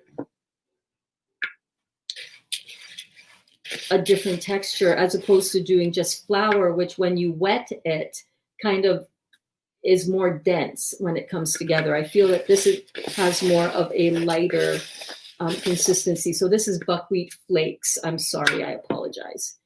You're right. You're right. We are making pizza. We're making pizza. We're making raw vegan pizza. Raw vegan pizza right now. Can I edit that? Can I edit the title as well? I can. Live detox class number 31. We're finished getting juicy. We are doing raw vegan.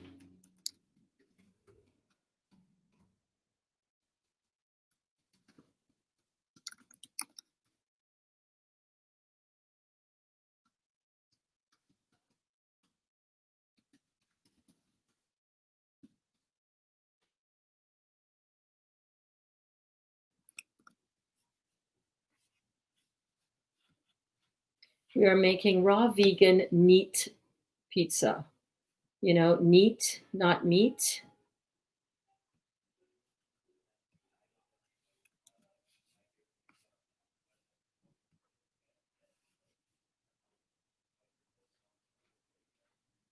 And the YouTube is not liking me changing it while I'm live. So I will change that.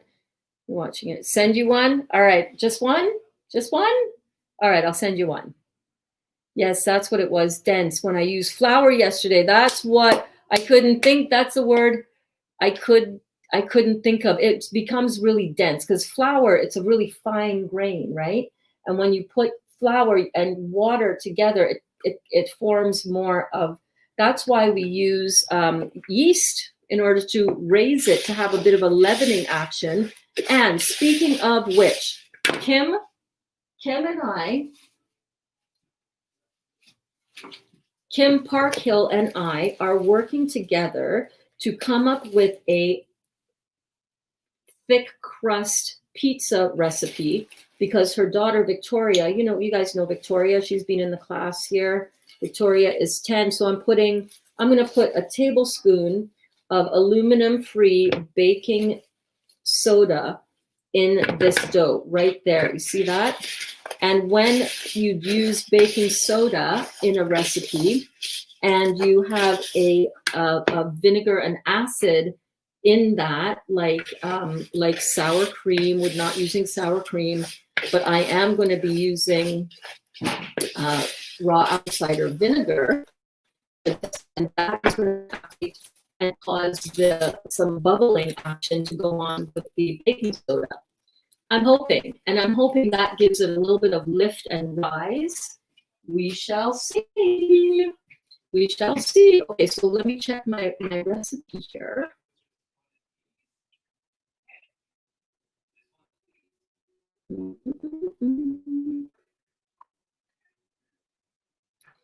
I have, so I need some psyllium husk in this as well. And I am going to use some of the coconut flour. Which one is coconut? I think that's sorghum. And I think this is coconut. Let's see. Let's add some coconut flour because that is going to add some nice texture. Ooh, and it's got a really nice nutty flavor. So I'm going to use 2/3 of a cup of that.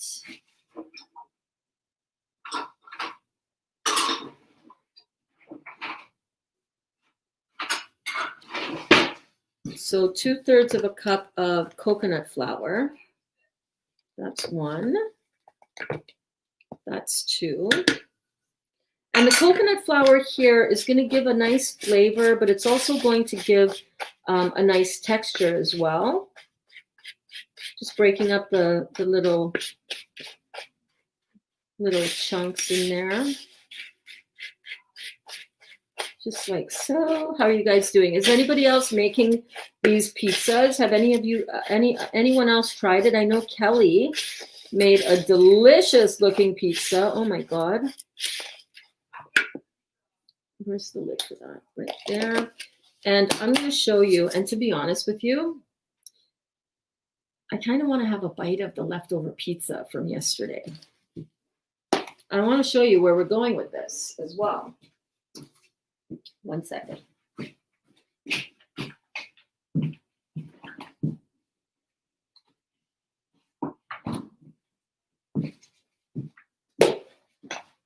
So the great thing about this pizza is that it makes excellent leftovers. Excelente leftovers.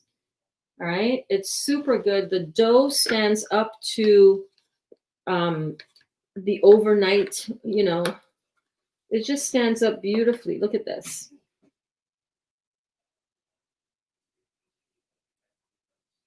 So this is what we're making. And honestly, I'm kind of hungry.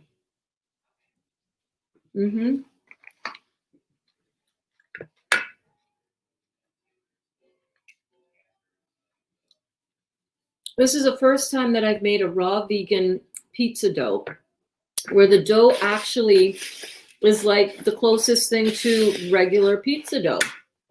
It's amazing. And the toppings that we did on this one, I just bit right through one of those jalapenos. Not even. It's got a nice heat to it. Oh yeah, because I put a bunch of hot sauce on that. But like, so absolutely delicious. So Stacy, I'm so glad that you tried this, girl. I can't get flakes, so I might add some baking soda or powder for rise or lighter dough like consistency. Gonna play with that soon. I can get groats and make flour. Okay, so if you can get groats and make flour, groats are the seeds of the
sometimes. Am I right?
We're back. Oh my God, you say good for you.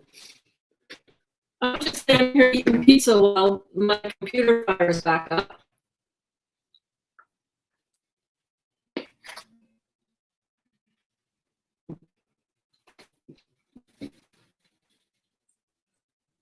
I'm right here, baby.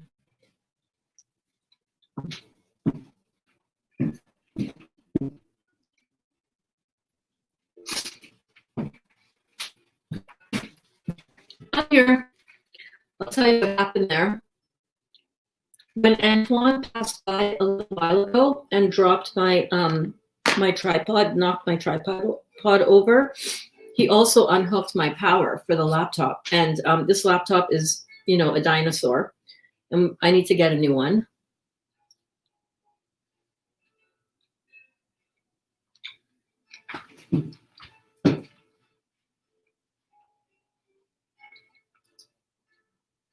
There we go. I'm back. I'm back and it's like clear and it's focused. So right now I'm just eating some of this raw vegan pizza left over from yesterday because I feel like it.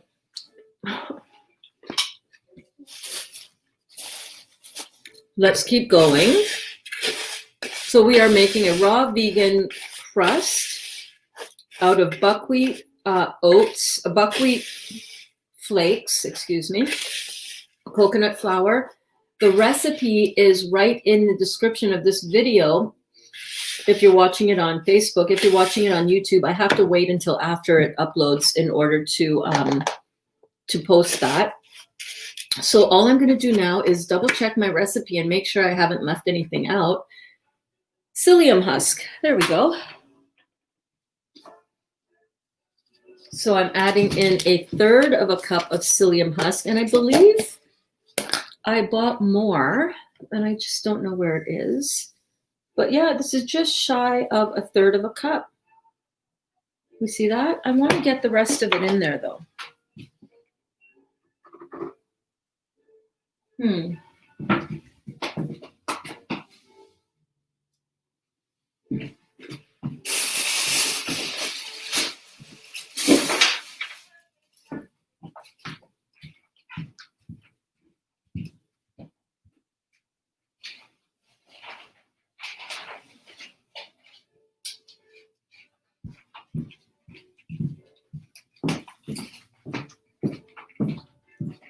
There we go. I knew I bought a bigger container as well. Yes, yes, yes. Great prices on laptops for Black Friday deals right now. Good to know. Good to know. Any apples? I can't do just a regular laptop. You know, I'm an Apple snob sometimes. Yeah. Anyhow, it's all good. We're making do. It's working. Santa's coming. Christmas time's coming soon. Yes. Okay, so we just added 1/3 cup of psyllium husk. And psyllium husk is a fiber that is going to add some flex and some, you know, bend to it.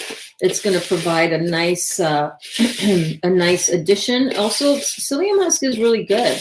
It's good for the bowels. Watch it, buddy. And don't unplug my thingy. I'm just kidding. I'm half kidding. No, I'm just when you walk by and you knocked the thing over, it also disconnected my power, and this laptop does not work at all if the power is like at all compromised. So okay, so we're gonna put in there as well a little bit of black pepper. Right, my spice door area is another hilarity. It's another point of hilarity. I get Dali to make this beautiful plate to put inside of the island door here, you know. And then I messed up when I applied the magnet to the outside of the lid, and basically, you know, they're all one by one peeling off of the lid. I got to use some construction silicone adhesive to put those on properly. But when it works, it works. It works great, you know. Except it's not working great right now because it's, never mind. Okay. Oh, Lord. So I'm going to put about 1/2 teaspoon of black pepper. into the psyllium, into the dough. Pardon me, pardon me, pardon me. All right, I'll just put that right back so I don't have to touch it again. Touch it once and that's it. Okay, so mix that around, and now we're going to add in the water component. And I like using distilled water, so I'm going to go grab some distilled water. Hang on.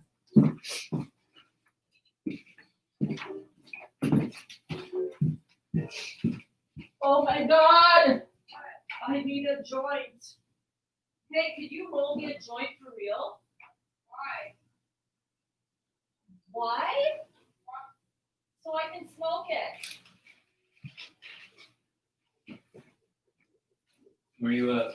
Not on camera. Where you at? Where you at? Huh? Okay. I'm gonna have to go outside to do it.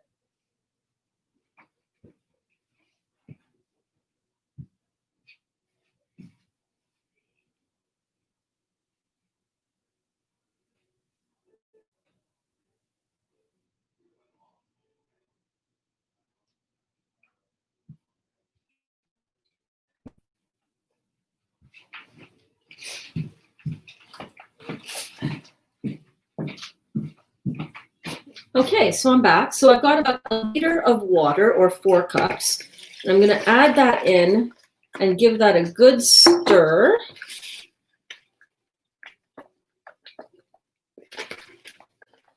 Just like so. And you see it's coming together into like a thick porridgey type of consistency. Again, because of that, I have in the full 2/3 of coconut flour. It comes together like a sort of thick porridge. And if you guys were here yesterday, sorry.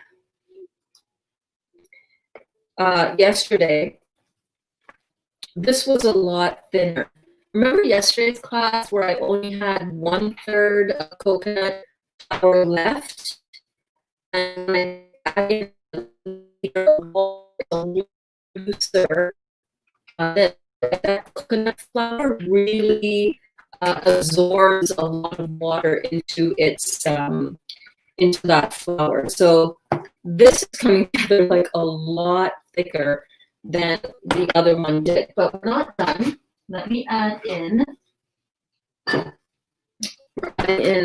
olive oil and apple cider vinegar and a little bit of, oh, I was going to add in the agave sweetener, the sweet factor today.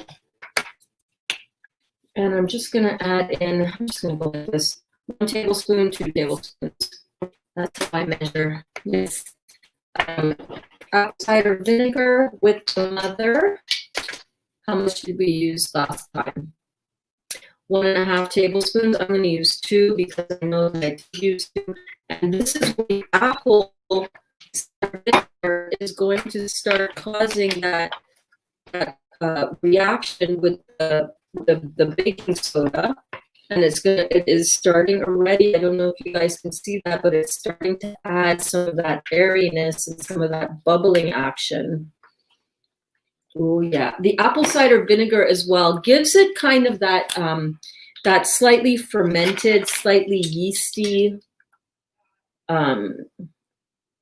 aroma to it. So I'm going to add in 3 tablespoons of olive oil, and this is going to add some beautiful flex as well to the dough, a little bit of that bendy quality. Or if you're going to do crackers, if you let this if you continue to dehydrate this longer than you would for the dough, then this the oil is going to add a little bit of that crunch factor. Pretty cool. Pretty cool. Who's at the window? Dot. So this is still a pretty loose kind of batter almost, or a thick batter. Oh, and it smells delicious. It smells slightly savory, has a little bit of that sort of sour aroma. What do you mean not on camera? Maybe we should have a class on rolling joints. Oh, did you hear that? Oops. What? Can you roll me a joint? Why? So I can smoke it? Hello? You guys. Welcome to the Real Juicy Detox. Walmart. Yeah. Okay, I'll check out Walmart. Did I hear you need a joint, Burns? Yes, you did. Yes, you did. It's one of those days where it's like, oh my God, I need a joint. Okay. One of those days. Isn't every day one of those days? Okay. That smells amazing. That smells so good. Ooh, and you know what I got? Guys, I got a freaking tortilla press. Come on, who wants some personal size pizzas? That's what we're doing today. That's what we are going to do today, all right? Okay, so now that I've got that, now I'm going to come back in. Now I'm going to come back in. That is so hilarious. I didn't think that you guys would hear that. This microphone is a little too good. That's so funny. Okay, so I'm going to come back in here with some buckwheat flour. Now before, when I use, I did not have in, I did have it in. Stir in 2.5 cups of, 2.5 cups of buckwheat flakes to form a stiff dough. Now that is when we had a looser batter at this stage, but let me show you.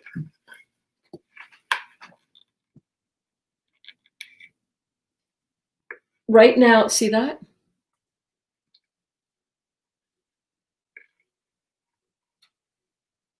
Okay, so that is the thickness that we are, that's the thickness stage that we're at right now. It smells amazing. I swear to God, this smells so good. I swear to God, it smells so good. So we're going to start adding in some buckwheat flour, but we're just going to start adding it in at half a cup at a time. And the reason for this is I don't want to overwhelm the dough, and I want to fold it in, or my arm for that matter. I just want to fold it in until that amount of buckwheat, did I say buckwheat flour again? Buckwheat flakes, until the buckwheat flakes get kind of, you know, incorporated well into that wet dough. Dot is still, look at her. Dot. Hey. Hey.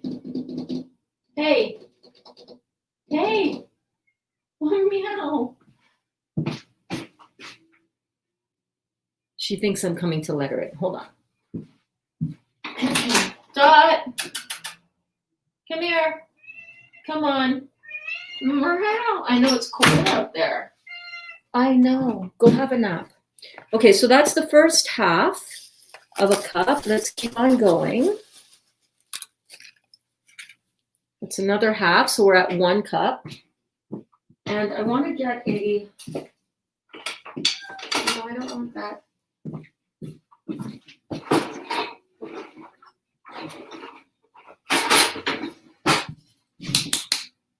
I want to get a wooden spoon because this spatula is starting to irritate me, like five other things have already today. Okay. So we just want to get that incorporated, and you're just folding it and pressing the flakes into the wet-ish dough. You know what I'm saying? Just like that. And the reason, again, that I like to use the flakes, and I'm so sorry that you guys are not finding the flakes readily available in your area, but the reason that I'm using the flakes is because it's not going to be as dense of a dough. You know, we don't want our dough too dense. You know what I'm saying? You know what I'm saying?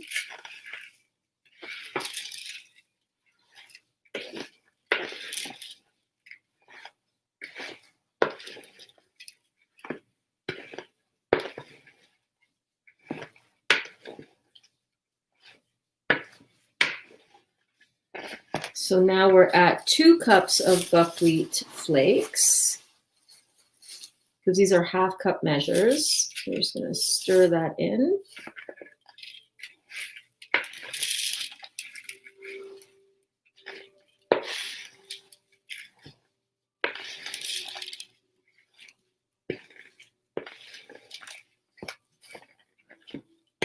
And this is coming together so nicely. And I think we will go right up to the 2.5 cups. Now, if you had a stand mixer with, a fancy dough hook, or even if you had a dough machine, you can do this, a bread making machine. You can actually put all these ingredients right in that bread machine. You might want to cut the recipe in half because, this is a lot of dough for most dough machines, bread making machines, but you can totally do that. Like, let's say you want to make this, but you've got some weakness in your hands or in your arms. You can still put this into a dough making a bread machine, and maybe that's what we'll do on another in another class one day. I will show you guys how easy it is to do this right into the dough machine. Because I have one and I used to use it to start the process of kneading my bread. And I kind of even wonder, oh, that smells so good. There's something about the olive oil and the apple cider vinegar that I'm telling you, so good. So I imagine that you can also probably, if you wanted to put this into the oven and actually make cooked bread. There's nothing really wrong with having a little bit of cooked food in your diet, but was that 2 cups? I think I need to put one more. Let's do it. Let's put one more half of a cup measure. So we are at the fully 2.5 cups as the recipe was written yesterday.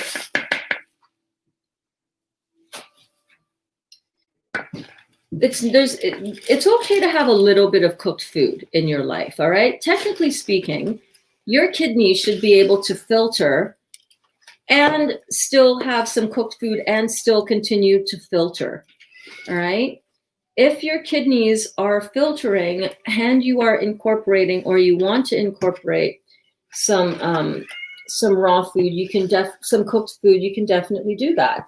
And this is one of those things that you might think, oh, okay, I can do that. I can put this into a baking dish and I can bake this up as a loaf of buckwheat bread. And you can totally do that. It'll be a nice denser bread, but I don't know, it might be all right. It might work. We should maybe we should do that. Because I know a lot of people are missing the sandwich type of bread. And if you're going to have cooked food, have cooked alkaline food. You know what I mean? Have cooked alkaline food. So here's what I want to do. Thinking on my feet here a little bit. So you'll excuse me if this isn't what is she doing? Somebody said the other day in one of the classes, somebody was like, can somebody drop me a YouTube comment so I know that we're okay on the YouTube over here? But anyhow,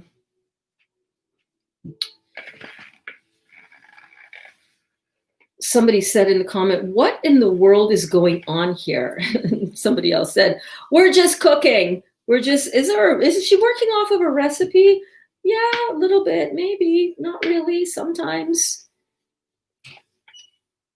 So this has a nice, see that? It's a really nice, thick dough, for lack of a better word. And I really think that the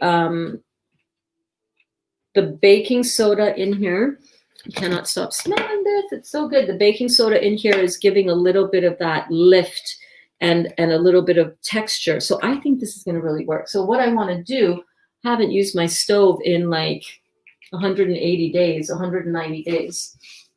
But I do want to, I want to put a little bit in a bread tin and put it in the oven and see how this bakes up. Maybe this will be a really good alternative to occasionally have some bread, that has more of a bready albeit dense. Maybe this will turn out like a sourdough.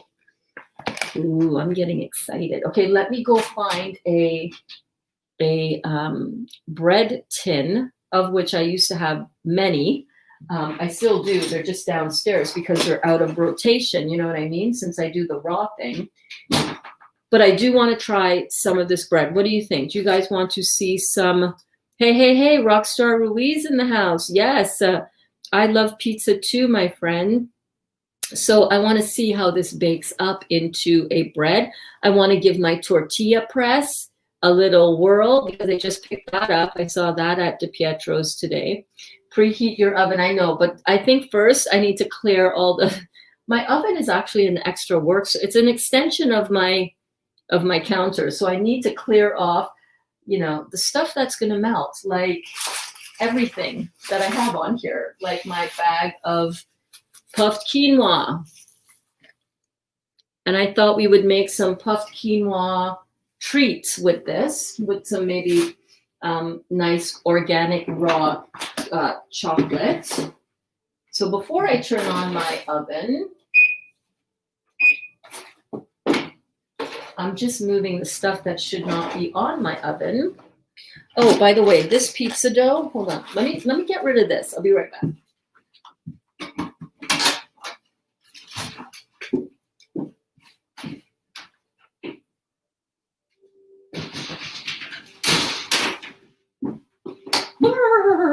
It's chilly outside.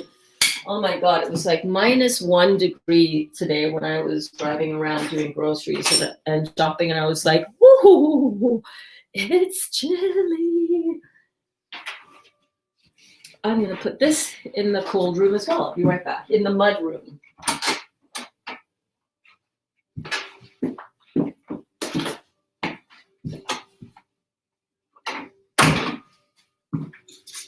I'm going to get rid of all of this stuff down below here where it's going to live. I have hemp seeds and coconut flour and sorghum flour, which I have never used before, so I'm looking forward to trying that out. Okay, 1, 2, 3. I wanted to show you. Put the buckwheat flakes down there too. I wanted to show you what this crust is going to make if you keep it in the dehydrator for an extended period of time. Look at this. See that? Look at these. Listen to this.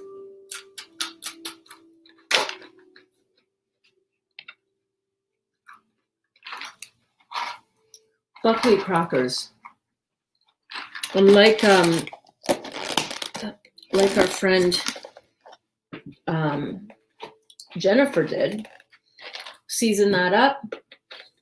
Bada bing, bada boom. You got all kinds of different flavors of chips to keep your family and yourself satisfied when you want that crunchiness, Oh, I can't chat now, sweetie. I'm teaching. I need to send Danielle a message because we've been trying to get on for the longest time in the middle of class, babe.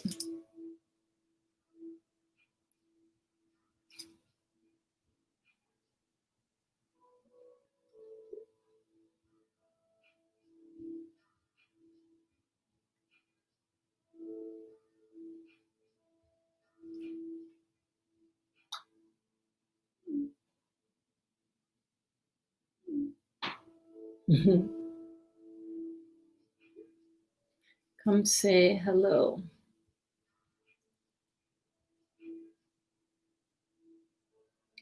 To the class. Okay, so that's one of the ways that you can satisfy your crunchy cravings. Like, oh my God, so good, right? So good.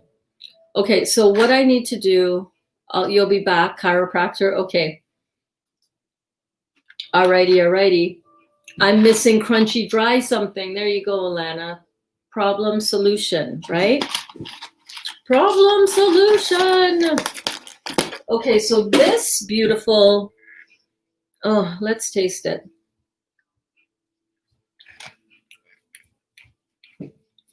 I think this is going to make a really good bread, you guys. And if you're going to have bread and if you're going to have something cooked, make it start out alkaline. Let me go grab a bread tin from downstairs. We're going to prepare that and we're going to put this in the oven, part of it. The other part I want to try using my new pastel or tortilla press.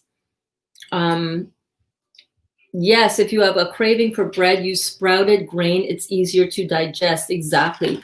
We use sprouted buckwheat all the time. I tried getting, I was going to get sprouted buckwheat flour. Actually, you know what? I don't even need a bread pan, but I'm going to get one because I want to show you how this can look and feel and behave and perform like a loaf of bread. But what I was thinking I could do is just pop it out like this and make like a round. But I want to make a loaf. I want to put this in a loaf. So I was actually going to buy the sprouted buckwheat flour. And then when I read the label closer, I saw that it had flour in it. Yes, it did. It had flour. Flour is inflammatory, and I don't want to put that in my body anymore. So let me just go back to here. Let me go grab a loaf pan, and I'll be right back. Don't go anywhere. Stay with me.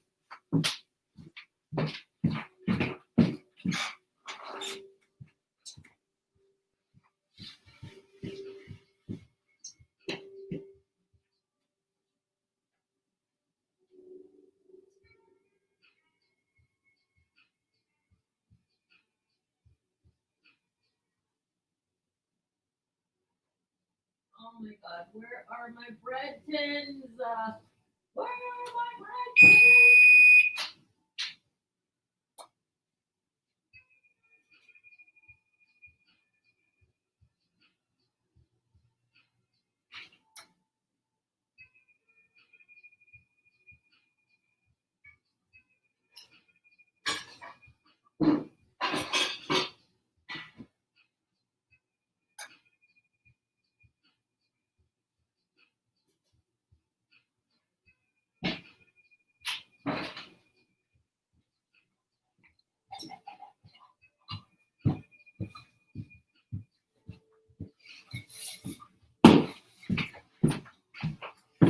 Okay, I found a bread tin.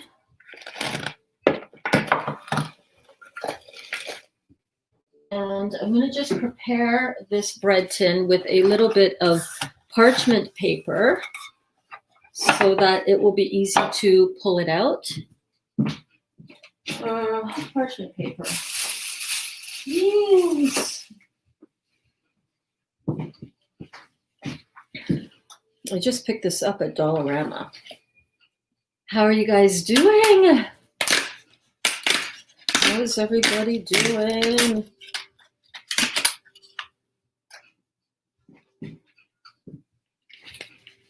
Are you guys good? Are you having a good day? I'm so glad.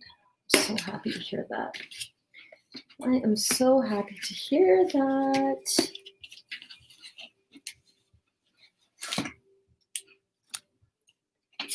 Okay, so we got some parchment paper. It's a brand new box. I'm just gonna pull this paper up. There we go. Okay.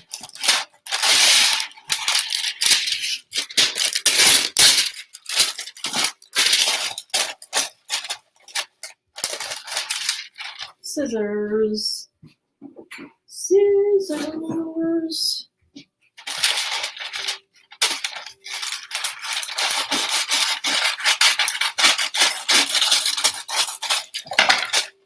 It goes edge to edge, and I want it just to have a little bit of a lip.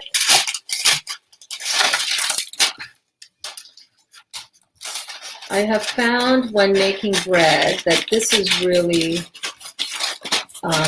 an easy way to manage getting the bread out of the tin when you're done cooking it.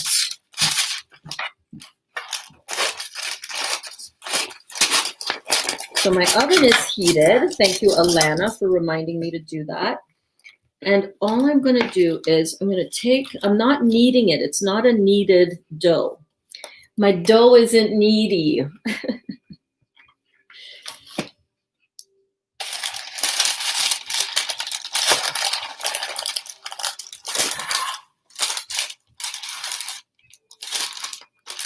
And I'm just going to gently coax it into a loaf type shape. Just like so.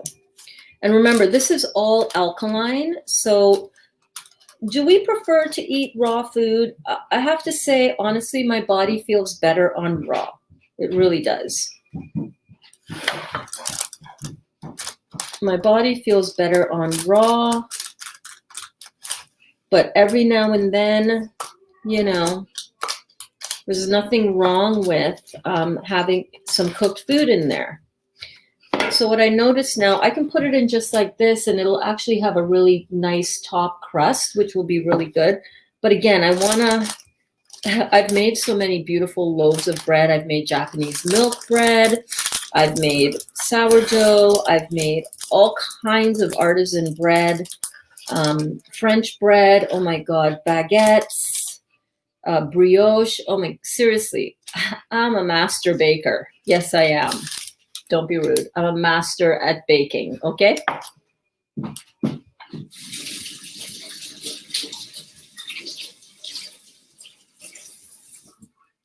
So what I want to do now is I just wet my fingers a little bit, and I'm just going to smooth and press this down just a little bit. I don't want to press it down. I don't want to mash it down. I don't want to knead it, right? But I just want to kind of smooth it down.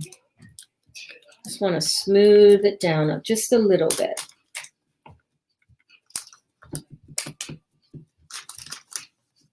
Just like so. Okay. I'm going to bake that in the oven for, I don't know, 40 minutes maybe, but we'll see. We'll see how it goes. We will see. So I'm going to just pop that right in at 350 degrees Celsius and bada bing, bada boom, bada bing, bada boom bread. Alkaline. No gluten, no grain, no excess carbon molecules in the body, no need for carbonic acid, no ability for carbonic acid to be created in order to digest this. No.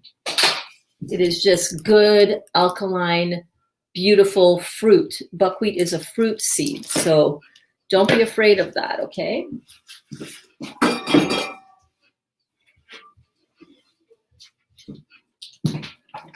Okay, so here we are. Here we are. Now, I did get a scooper. I got a scooper for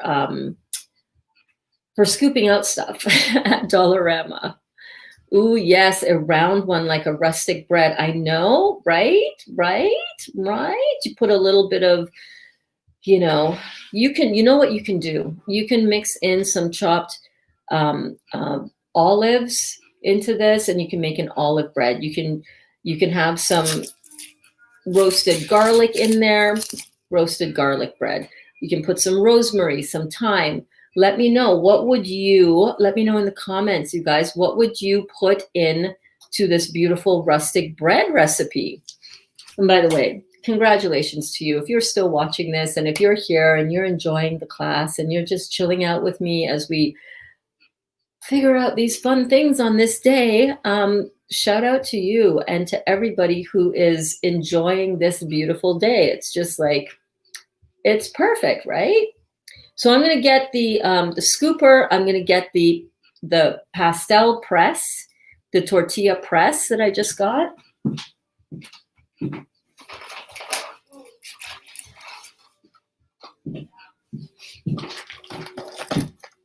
I'm kind of tempted to cook these tortillas on the stovetop. Is that bad? But I'm encouraging you guys to eat not raw food. I don't think so. Again, remember 95% of the food that I have in my diet is raw. And I'm aware that for some of you out there, you might not be all about the 100% raw as yet. And I want to help. I want to help you figure out how to go about eating this healthier lifestyle. And if it means a couple of things here or there, you're going to have that are going to be cooked. Okay, so here is the tortilla press. Picked this up just now at DePietro's. So you can see a tiny, tiny, tiny space in there.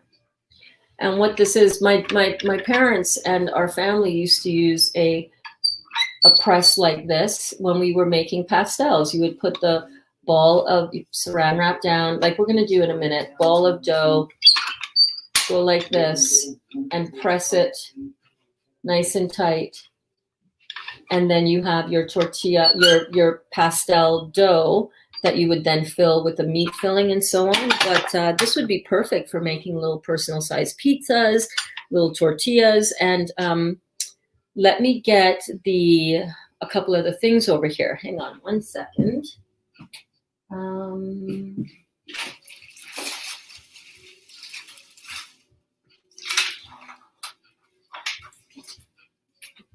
Where is the Dollarama bag? Right here. So here are a couple of things that I picked up as well today. I picked up one of these flat pans for making tortillas, right? So this would be something that you can use for crepes as well.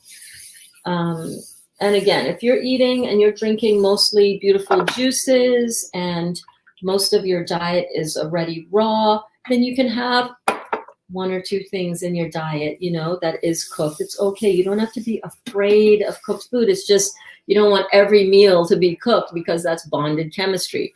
And as well, a lot of us are cooking or were cooking a lot of really acid to begin with food, whereas this that we're doing right now is mainly is all alkaline to begin with. So that is right there. I got a scoop, like an ice cream scooper. I got this at Dollarama to sort of help me when I'm portioning out cookies and dough and so on. So it's just your basic ice cream scooper.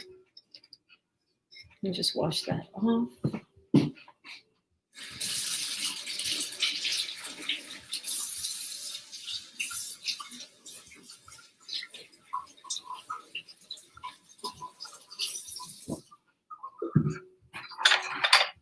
And voila. There we go. There we go. There we go. Did I miss you putting the bread in the oven? What temperature are we using for this? Yes, you did. My oven is right behind me here, and I just went like this. Bloop, in the oven. Bloop. So sorry that you missed that. It is in the oven at 350 degrees, and we're going to see how that turns out.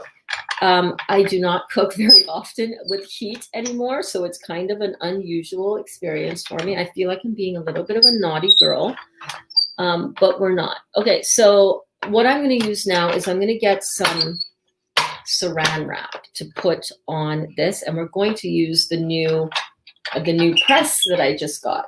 Let me turn you down. Let me bring you down here a little bit. Hang on. There we go. There we go. So that's what we're going to use.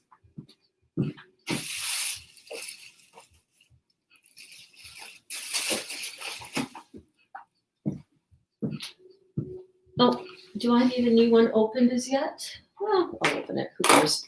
Who cares? So one of the things that I saw somebody doing, I was looking, excuse me, I was checking out some YouTube videos on this, and this chick was using a bag, like a Ziploc baggie, for her press, and I was like, no, I wouldn't use that.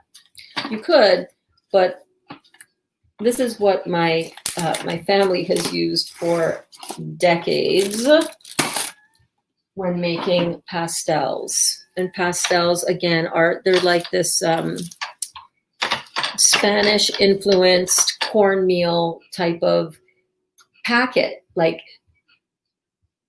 with meat stuffed inside, you know, and it's so delicious. We're not going to be making that, but I wonder if I can just put it, I could just not get my hands involved at all. So this is what my dad would do. He would be the one that was in charge of the pastel press. And then this would go down the line in succession, down the production line. And each of us would have, you know, the things that we were responsible for. One person would be put in the meat. The next person would put in the, you know, the filling. Ooh. And so on down the line. So look at that.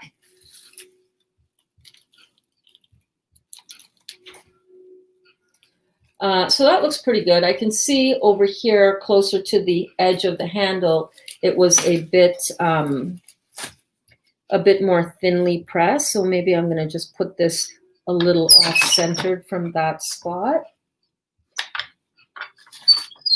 And there we go. And here we have the first of many tortillas. All you have to do is peel it off of this. And if you were going to use this in the dehydrator, super simple. We can just invert this onto one of those plastic sort of dehydrator trays. So let me go and get one of those. Or if you were going to cook this on the tortilla pan over here, you would just invert this onto this. So actually, I do kind of want to do it.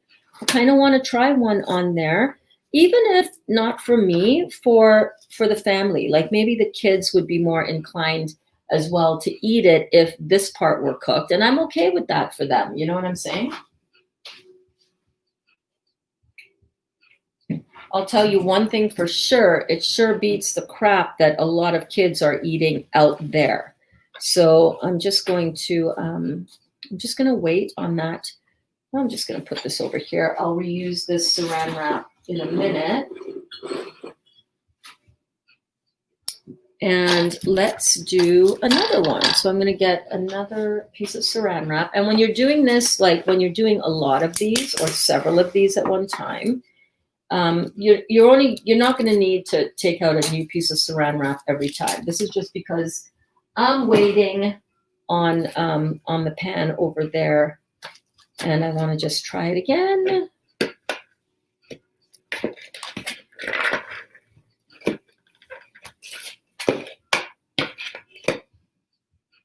And this time I'm going to put it a little bit away from that edge.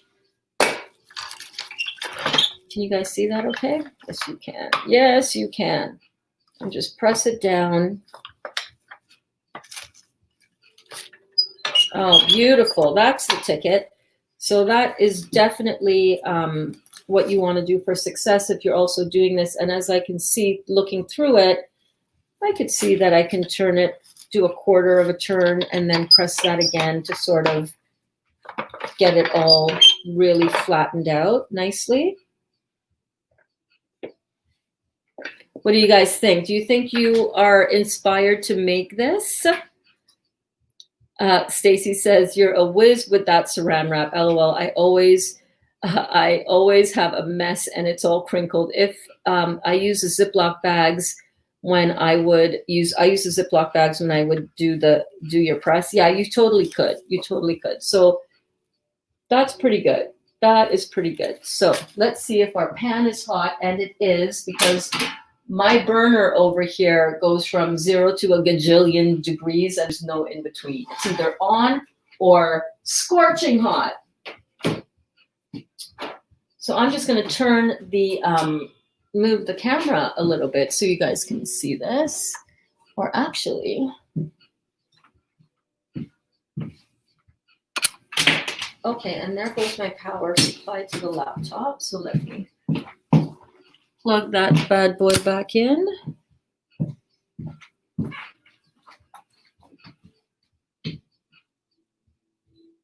See, look at how screaming hot my burner is. It burns, baby. Oh my god. Oh my goodness. It's a one-woman show up in here. But you can see, right? Okay. Scorching hot. It's on 2. It's on the lowest of the lowest. Okay, so let's see. How would I do this and not burn the plastic right away? Okay, so gently take it off of the saran wrap. Comme ça, like so.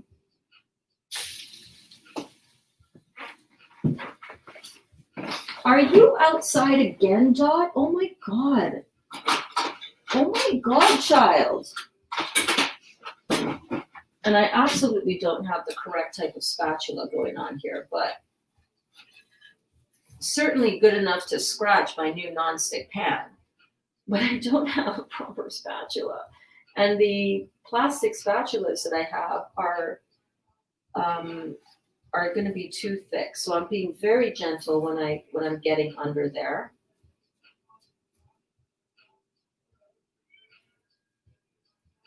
I have to say though, it does smell delicious. It does.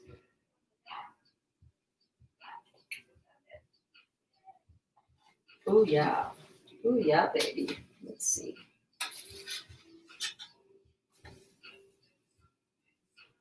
Et voila. Et voila.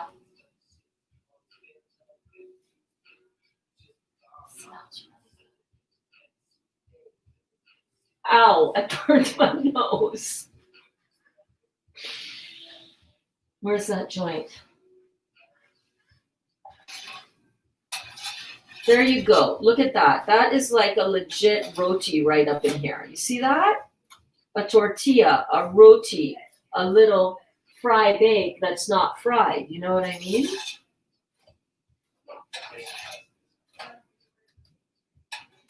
Okay, let's move this off of the super scorching hot burner set at low.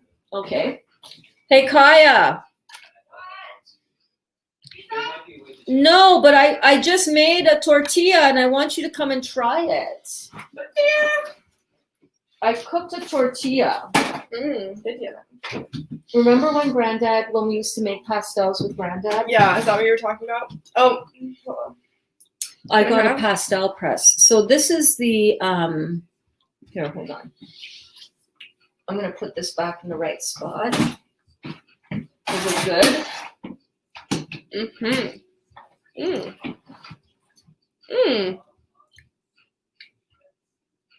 Yum. Is the texture good? Oh, it smells delicious, doesn't it? Oh, look at that. Okay, let's show. Oh my God, look at how fucking crooked my camera is. That's the story of my life right there today. That's the story. Which way am I? No, the other way. No, it's okay. This way? This way. Right? Right? Oh my God, you guys. Oh my God. That's so I got it. I got it. I can't even tell. Oh my God, that tastes so good. It's so good.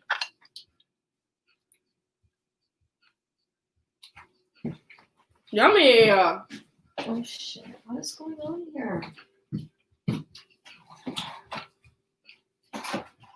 I just think the camera is tilted this way. Now you're putting it the other way. What's But up with why your is thing? why is it doing that though? It might be your. I'm just kidding. I have no idea.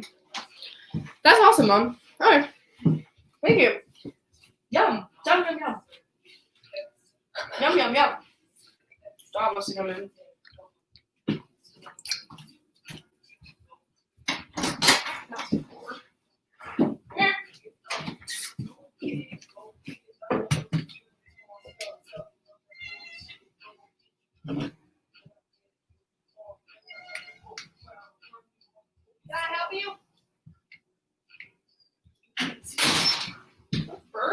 It's shrinking out there. Okay, so this is a really beautiful option, you guys. This is a really, come here and taste this, honey. This is beautiful. This is like an actual roti. Yeah, Ooh, for we real. got some vegan roast. Mm-hmm. Okay, texture, right. Feels right away. Come Justify over this that. way some more. Okay, and then she's got a nice like crisp to it. You can see it a little bit. Oh, this way. I'm not used to this. Okay. Where's my phone at? I feel like I always leave it. Is that Yes. fire or what? Yes. Oh. That is so good, right? Tastes like bread without being, Bloaty. bloaty. It's funny, but you can taste the lightness like almost instantly, right? It's like Okay, let's see what I can do here. That was not a good demonstration. Wow, I'm just fucking up everywhere. it's one of those days.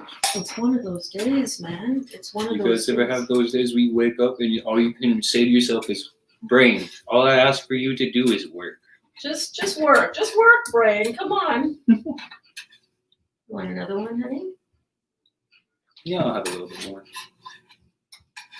Dolly is gonna love these. Oh my god! So that was a disaster. I got to figure out a way to get this onto the pan without the plastic coming into play. You know what I'm saying? Interesting one with this one. In a way, like satisfy. You know how like with like rotis and stuff, you can kind of like. I know there is an egg in this, but it like satisfies that like need for an egg. It feels like it kind of like has the same like subtle like aftertaste or like texture to it. It's the texture, I think. I think the texture, I've really got some success with the texture somehow. Texture's a big one. Mm-hmm. What's wrong? What's wrong with the camera? You had it so perfect until It I can't- came in it and can't- stormed No. in. Okay, that's not bad. I just can't even. I don't even care anymore. People are fine with it. You're fine with it, right? We're fine. I'm fine. It's fine. Oh no. Yeah, it's going to be ready like right now. You want to stick around? I'll stick around. Sorry, I just made a beat and I'm excited. Oh my God, you made a beat? Yeah. That's awesome. Okay, so I'm going to do a couple more like this. And I think this is just going to be how I'm going to do this recipe. I think this is going to be one of those recipes that we can use and safely, and this camera is so tilted. What is going on? Help me out here, man. No, you got to bring it, you got to come down this way. Not that much. It's okay. That's fine. Just leave it. Just leave it. Nobody cares. They're all like, Burns, it's fine. Just leave it. And I'm like, it's that little but self. it's not. It's that self-perfection. Whoops. I like a little charring. I like a little charring too. Okay, so check this out.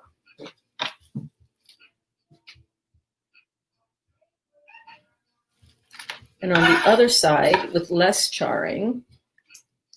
Ooh, that does smell good though. Okay, give that a shot. Give that a shot. I shall.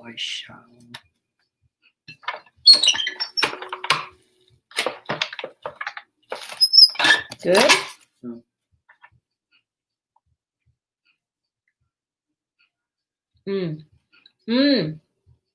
I like it with that little bit of like. A little bit of char on it really makes it good, right? Rosie says, by the way, everyone, this is Antoine. Say hi to Antoine. I'm also Tuan Alonzo. Tuan Alonzo. Antoine Alonzo. Julius. One of the beautiful, beautiful souls that get to grace our home with his beautiful energy. So I feed him. I feeds them. She feeds me. I provide music. Yes, he provides music and the chill vibes. We provide food and the chill vibes. It's all about the chill vibes up in here, you guys. And look at how scorching hot my pan is getting again. Oy, oy, oy, cosita linda. Oy! I'm burning my nose. I'm burning my finger. It's all right. We're all having fun up in here. And I'm not even stoned. Oh my God, imagine it. I want to get like a little like, or like have a, what am I trying to say? I'm having a brain moment too. I woke up very early today. Did you? Oh, I slept like 3 hours, 4 hours. Oh, is that all? You need to sleep more than that, babe.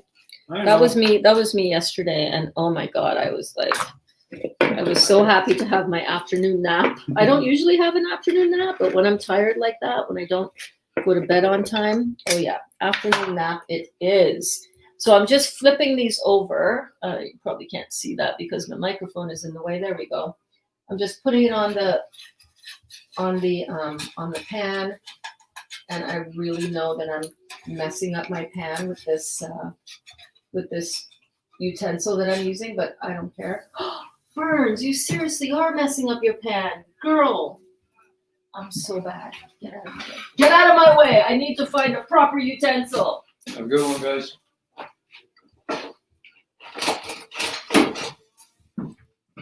Shit.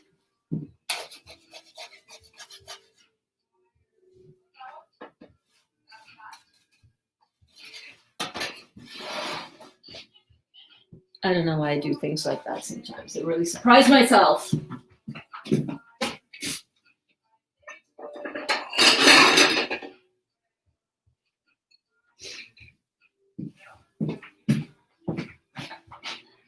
Okay.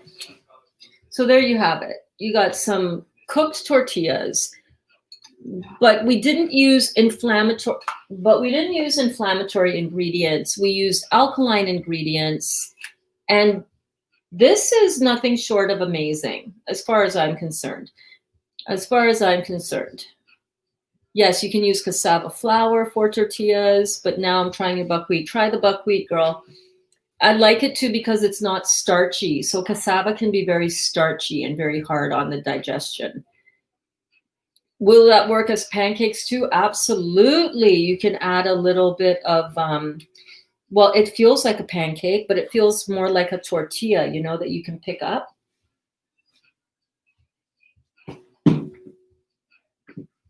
I'm such an idiot. Why did I do that? Thank God it was only a $9 pan. That's $9.99. Thank God it was only $9.99 because,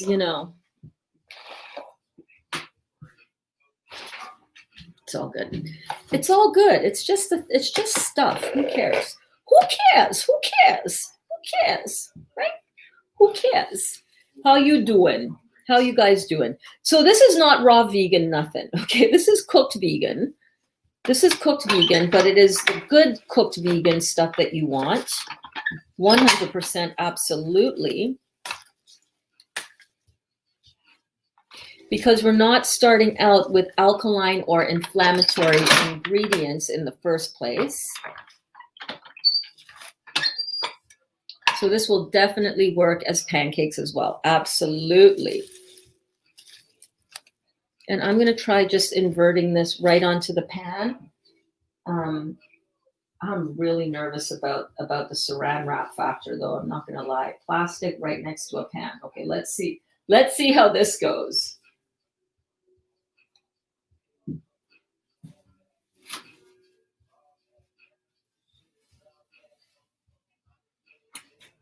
That worked really well. I'll show that to you again.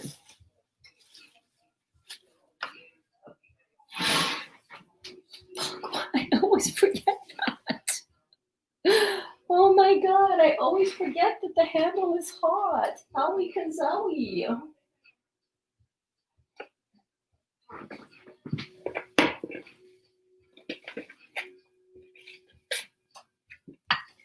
So I know, like, for example, a lot of you out there are still transitioning to the whole fruits, melons, and berries and transitioning to this raw lifestyle. So this is really good for those of you who want to still have some cooked food in your diet and who really don't want to give up, the bread and so on. You really don't have to.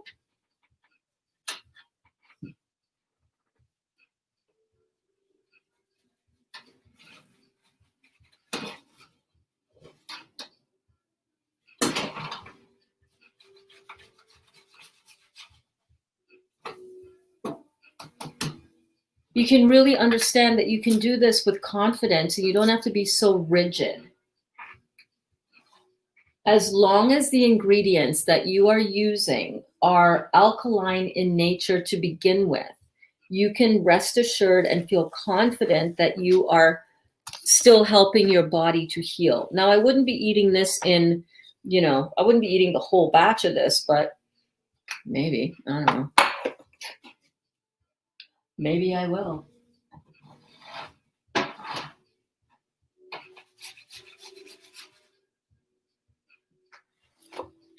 Oh yeah, baby, look at that. It's got a nice char on it. That would be great with a little bit of ivar, a little bit of chili, raw vegan chili, put inside. You make up a little, look at that, beautiful soft shell tortilla.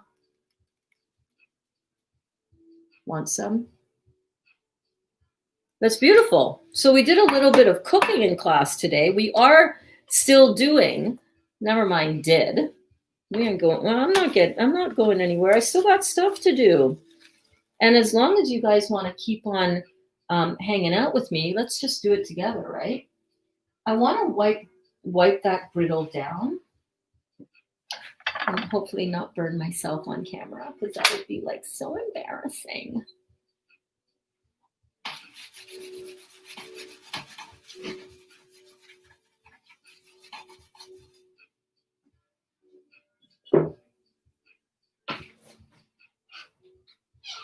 And I want to just condition it a little bit with just a little bit of oil. Not a lot, just a little bit of coconut oil. Do we have, we use these scissors. That's right. That's what you're here for.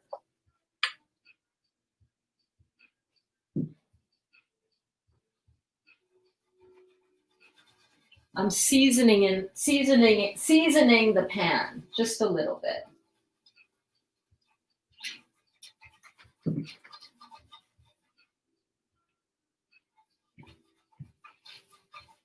Seasoning the pan with a little bit of olive oil, and I'm going to show you my technique for inverting this with the plastic wrap. So I've picked it up, and I'm just folding in each of the corners so that the corners do not fall down onto the hot pan when I put this quickly inverted the other way. I don't know if anybody else has any ideas that you could help me with to figure that out, but that pretty much worked pretty good. So I've just got it on the pan like that. It's not totally flat, but it'll be fine. And I put it on my super, super, super hot burner. It's on number 1, with 1 being the lowest. And it's like on fire. Hot as hell. That's right. And I'm not buying another stove because I hardly use this one. Let's check our bread. It's been 30 minutes. Ooh, it looks good. Oh my God, I can't believe I'm cooking with heat.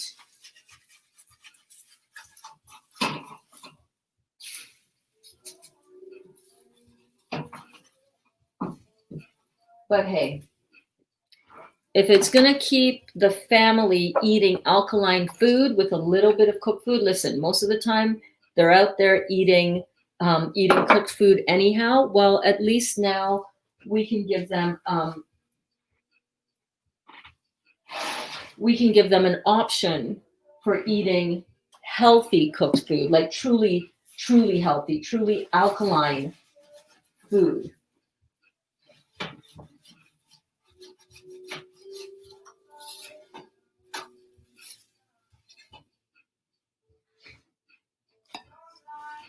Look at that. Tortillas, alkaline. Do you guys think I'm crazy? Do you think I'm crazy for cooking food now after I said, that I'm raw vegan? I clearly need to change the title of that video because this is not raw. Are the raw police going to come after me? Ah! I'm keeping it real, you guys. I'm keeping it real because at the end of the day, we got to keep this real. We want to strive and definitely have most of our nutrition be in the form of raw fruits, melons, and berries, baby. But we also have families to feed, and we also have want balance. We want balance. Oh my God, we need balance. We need balance, and we want balance.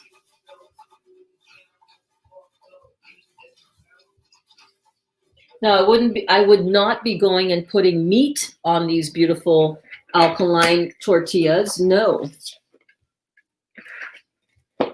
I'm not going to put meat on these. I'm not putting meat in my body ever again. That is absolutely 100% for sure. Now that I know what that protein does to the body, it's like, yeah, no, thank you. No, thank you. No, thank you very much. So again, I'm just going to go in. I'm going to fold under the saran wrap like so, comme ça. And then I'm going to invert it.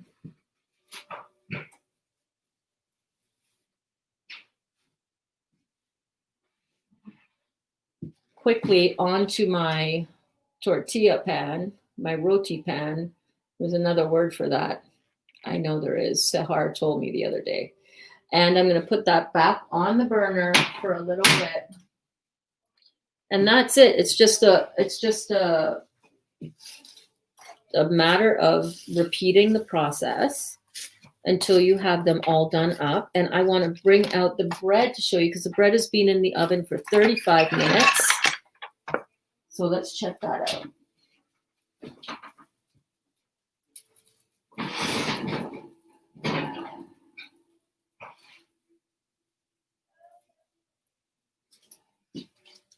Okay, so the bread has been in the oven for 35 minutes, and that's what it looks like.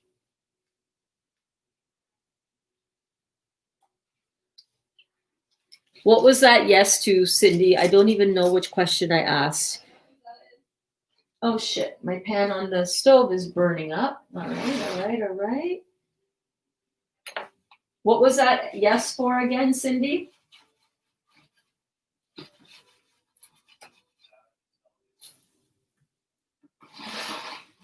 Something about me being a naughty girl or something? Or that it feels like I'm cheating? It does to me a little bit too. I'm not going to lie. I'm not going to lie.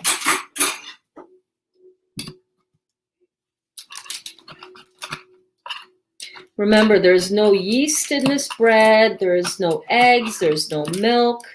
No dairy of any kind. It is all raw vegan buckwheat. Ooh, and there's a little bit of a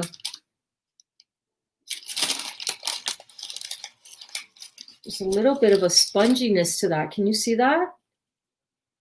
This might be a game changer for people who cannot give up their bread.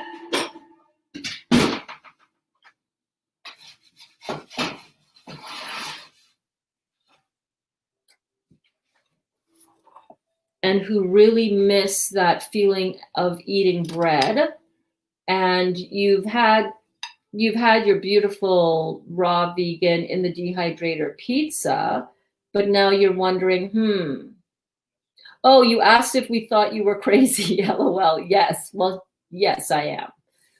Crazy for you, baby. I'm crazy for you, baby. I'm crazy to help you and your families figure this alkaline lifestyle out. Now, again, I'm not deep frying any of this. Guys, seriously, this is like roti. Like, are you kidding me? And this is like real bread right here. Now, I don't know if the inside is cooked. Let me try the toothpick method.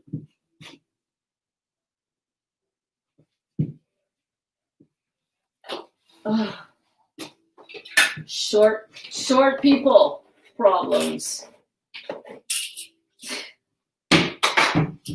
Short people problems. Okay, let's test this to see if this is ready. So I'm just going to insert a toothpick into the bread. and it comes out pretty clean. I don't want to overcook it because I don't want it to be dry, you know?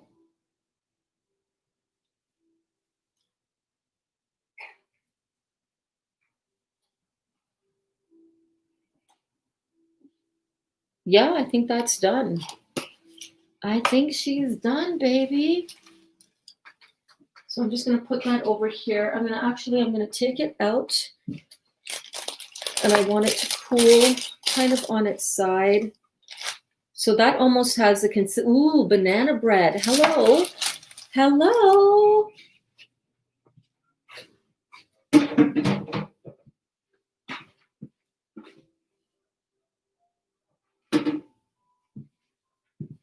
Any banana bread lovers out there? Apple bread. You can grate some apples into here. You can make a pumpkin loaf.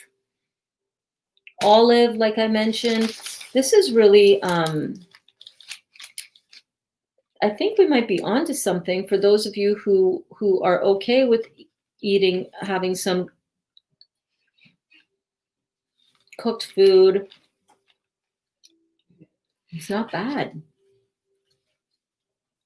That's pretty cool. I'm pretty excited. I'm pretty excited about that. I'm going to put that over here. Let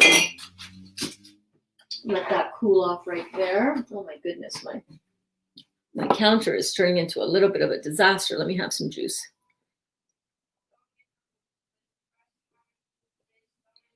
I could make him a foot-long sandwich, but I don't think he would want to eat that much all at once anymore. He really likes and prefers eating very light right now. Okay, let's make another. So since we're just hanging out here, chilling out, I wanted to go back to Jel's question that I was reading out from one of the groups. Jel, if you're still watching, let me know. But anytime we have anything going on in our mouth, the lymphatics, I know this is like an hour ago I was talking about this. Whenever you have anything going on in the mouth, you have surgery, you have mouth pain, you have any kind of cancer or any kind of abscess or anything painful in the mouth, first of all, know that you have our thoughts and prayers on that one, boy, because wow, that is some pain. You know, anytime you have any kind of mouth pain, that is really, it can really be challenging to deal with that. The thing that we need to remember is that the further away you are from your kidneys for your lymphatic drainage, the longer something is going to take. You got congestion from in the head, you got to pass through this level of clearing and all the way down until you get to your kidneys, right? So when you have this pain, Jel was talking about some chronic pain that she was experiencing. Jel was talking about some chronic pain that she was experiencing with her mouth. That sometimes just takes a little bit longer to heal. Doing a water fast is only going to intensify, I would think, your detox from that. But you know, it's one of those things, man. Heal all tea. When you make Dr. Morse's Heal All Tea and you swish that around in your mouth and then spit that out and do that several times, that is going to be really helpful for you, Jel. I just heard him describe that technique today when I was listening to some videos of his before the morning class. So again, I'm just inverting these tortillas onto a scorching hot pan and letting that cook. And this is what we're getting. Look at this. Oh my God, Jackie, check this out. Rosie says, I want to be in your kitchen right now. Come. You are in my kitchen. You're here, but I know you mean like physically be in the kitchen. Just joined, made your pizza, and it was amazing. Yes. Also made the buckwheat crackers in the dehydrator now, but made the Ivar from scratch. Oh my God, that is so good to hear. So thank you. You are so welcome. Oh my God, that makes me so excited Yes, and Cindy was saying yes to, do you think I'm crazy? Yes, we know you're crazy, Burns.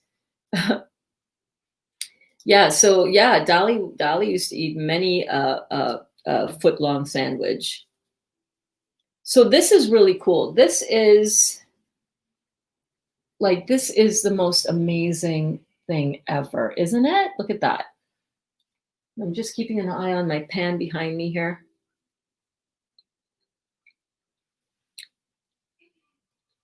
Oh, wow. Oh, wow. Oh, wow. Oh, wow. Oh, wow. So I'm just going to flip this over.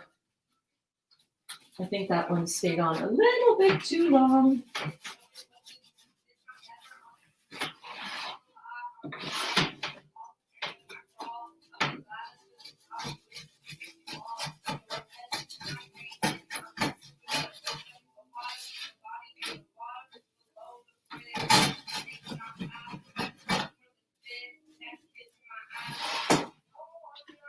Just slide that back over. But yeah, these are really, really good. And the nice thing is that this is not going to make you feel bloated. It's not going to inflame you. It's not going to give you diarrhea or irritable bowel syndrome. It is cooked. We get it. I understand. I overstand.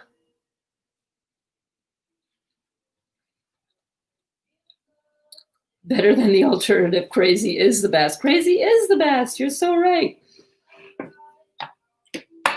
The flavor on these buckwheat pancakes or buckwheat roti as well. Yeah, really good.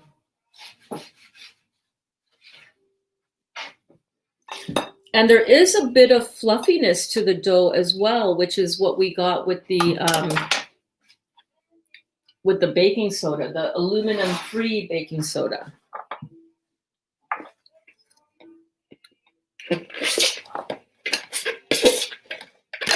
Oops. Okay, so we're doing it again. I just scooped up some of the dough into the ice cream scooper that I got today at Dollarama. I'm putting it on the tortilla press, just like so. And I'm just going to press it down, just like so. This ice cream scooper makes the perfect size. Look at that. This is a perfect little tortilla.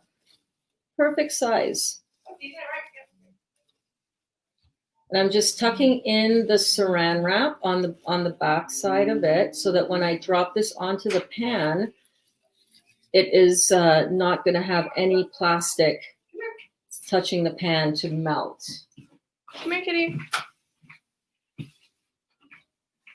Kitty cat. You go outside, baby? Can you let her in the short bathroom? Mm-hmm. Go with it? Go with the front. You don't want to go at the back. What are you doing? Let's go outside of me. Yeah, these little tortillas, Kaya. No, Mom. I'm so proud. I'm so proud of you too. You know what I should make for this? Some of that raw vegan chili with the chestnuts. Remember? Yeah, that is really good. I'm so happy about this. Yes, ma'am. Oh, yes, ma'am. I could make this with a little green seasoning. And it will be the perfect Trinidadian flavor, which is kind of what I was going for today. So again, I've got my dough, and I'm just scooping it up, just like so.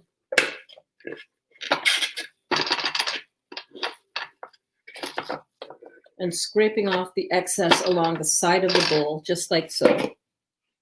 And I'm just going to drop it down more towards the back edge here. And I'm just going to pop these right off of the pan.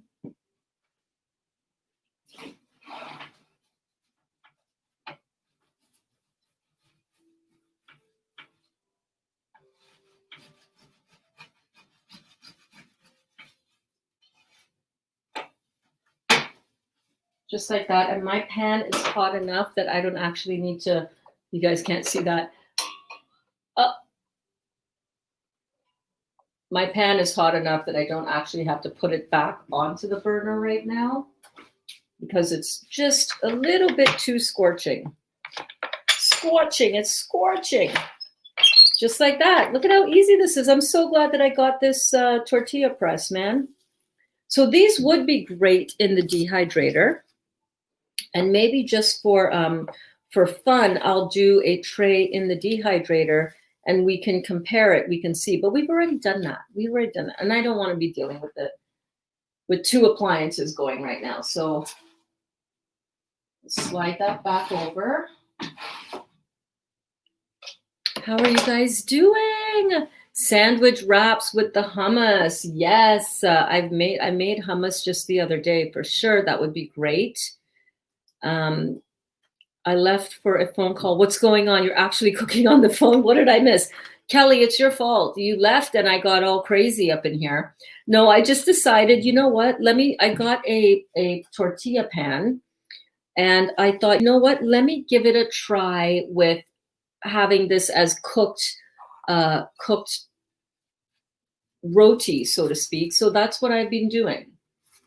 I've been doing that. The kids came by, they tasted it. Whoops. They tasted it. They loved it.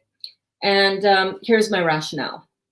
If you're going to have something cooked, have something that's alkaline. If you're going to have something cooked, steamed vegetables would be great, but we know that this is alkaline. Yes, Dot, I know, I see you, and no, you're not going outside.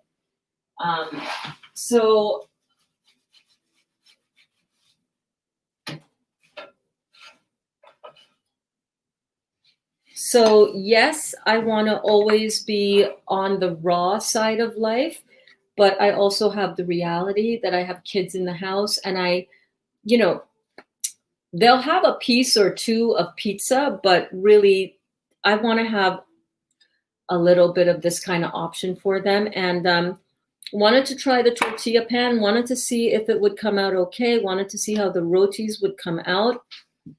And I got to say, I'm pretty impressed. I'm pretty happy. Would I eat a lot of this? Probably not. I really find that I do better with raw vegan. I really do. And how many do I have more of these?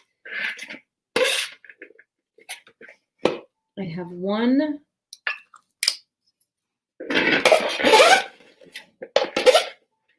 2. I have enough for 1 tray on the dehydrator of this dough. And I think that is what I'm going to do. Because I think I'm kind of, I'm done with the use of heat. But Kelly, you know what else we did? We put this, I do want to show and slice into the loaf of bread that I made with this.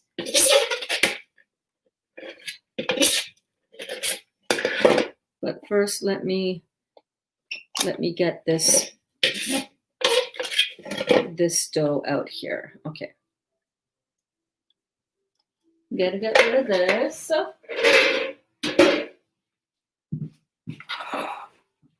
Turn off my stove. Turn off the oven. That is literally the first time in June, July, August, September, October. First time in 6 months that I've turned that stove on. Crazy.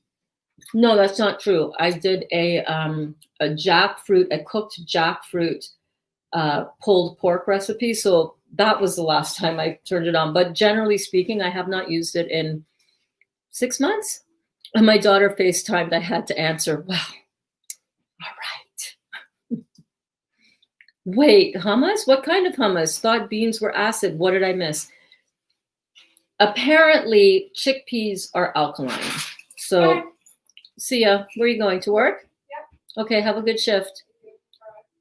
So I have done a hummus, a chickpea hummus.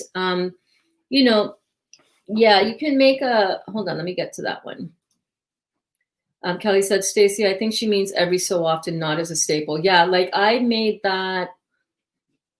Probably time to throw it out now because honestly, I make stuff and then it doesn't get eaten because we don't eat a lot of it, like Kelly said. So I make hummus and We'll have a little smear of that on something here or there, but we don't eat it like as a staple.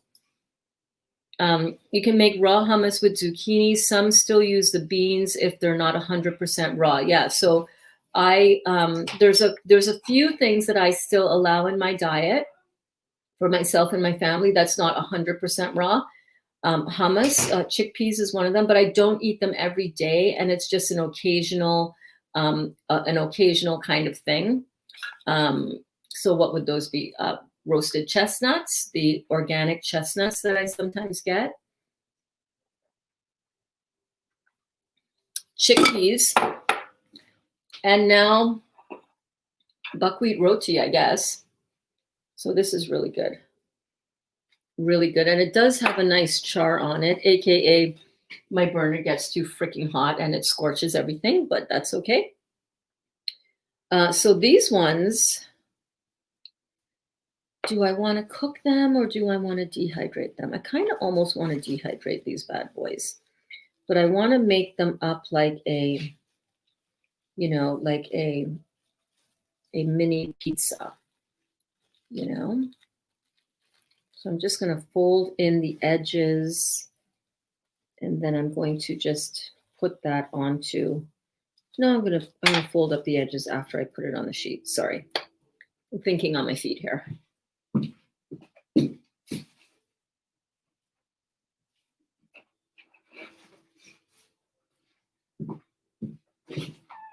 What is it? Listen, it's time to go have a little lie down, Dot. It's time for a nap. Go have a nap already. Go lie down for a nap, okay? Oh, I got puffed quinoa because I want to make something fun with that. That goes down there. I could eat hummus every day. I don't, but I could. I know, with a little lamb on the side too, right, Kelly? Me too. Love hummus. Yeah.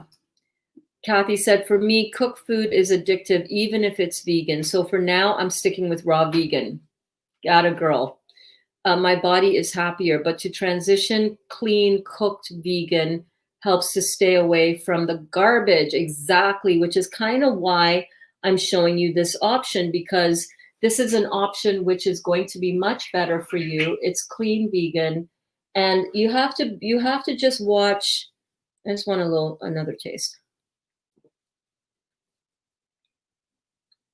The cats are over here doing their cat fight thing. It's hilarious. I'm the same as you on the cooked side of things, and honestly, my body just feels better when it's on raw.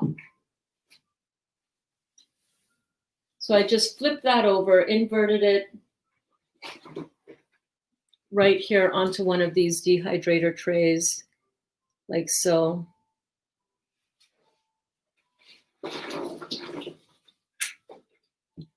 So I would say experiment with with a few different options, a few different ways of doing things. And don't be afraid of food, because if we're going to walk around being paranoid and afraid of food, then we're just right back into the weird, food energy. And we don't want to be in any weird energy with our food. Experiment.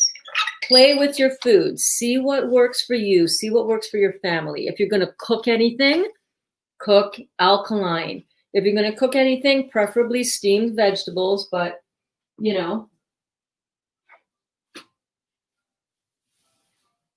these are going to go into the dehydrator for a little bit, and we're also going to enjoy it there. Yes, we are.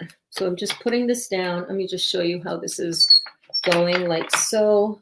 I'm just using a tortilla press. I was going to buy one from a woman on Facebook Marketplace, but by the time I drive over to her town, which is like 25 minutes away, and I just decided to pick one up from the store. And what I'm going to do is I'm just going to roll up the edges, or maybe I'll do that over here. I'll roll up the edges over here with you guys. And these are going to be some raw vegan options. So yay, we can still say that this is a raw vegan show. Okay. Okay, we're still raw vegan in it. We're still raw vegan in it.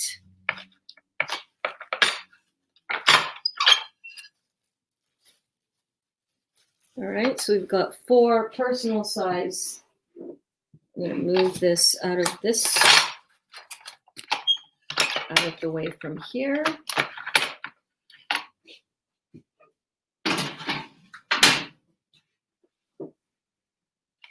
So all I'm doing here is, there we go. I'm just inverting it like so. But I really like that tortilla press. I really like that a lot. I'm really glad that I got it. Super glad that I got it. So all we're going to do here is, let me do it on this one first. I'm just rolling over the edges because I do want to make these into little mini pizzas.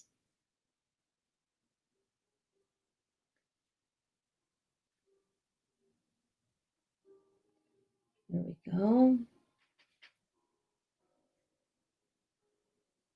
Just roll up the edges comme ça, like so.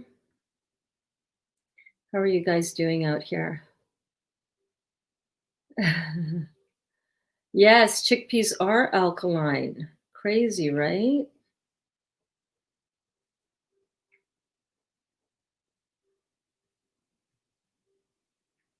Anytime you eat your food, you want to really just ask yourself, is this acid or alkaline? And yes, when we cook food, it does bond the chemistry a bit. But again, if your body is healed and is on a healing journey and is operating optimally, you should be able to process cooked food.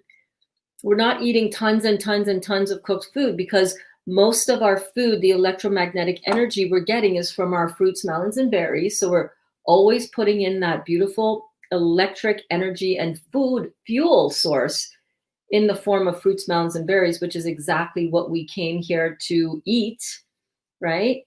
So having a little bit of cooked food, it's a little bit of cooked food in a good, healthy, your kidneys are filtering, all of that good stuff. All of the stuff that we talk about all the time here. But again, you know yourself best. So if you find that you can't handle cooked food, first of all, I want to ask you, what kind of cooked food were you having? It's addictive, but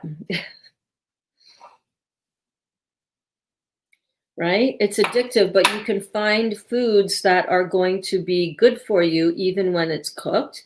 But again, if you feel that you don't want to go down that road because you know you feel better on raw, raw's the way to go, baby. Raw is the way to go. We're just all experimenting, right? We're all just experimenting here.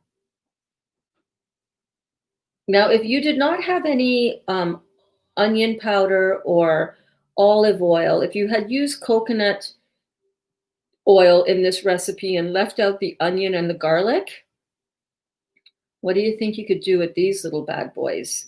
These ones are going in the dehydrator. Not even for that long, maybe an hour, maybe 2 hours in total.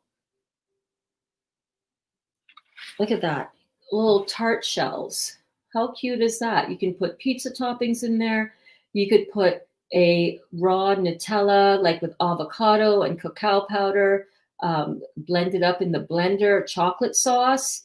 You can put that in there and top that up with fruits. Oh my goodness, so delicious. So we're going to put that in the dehydrator. And I will be right back.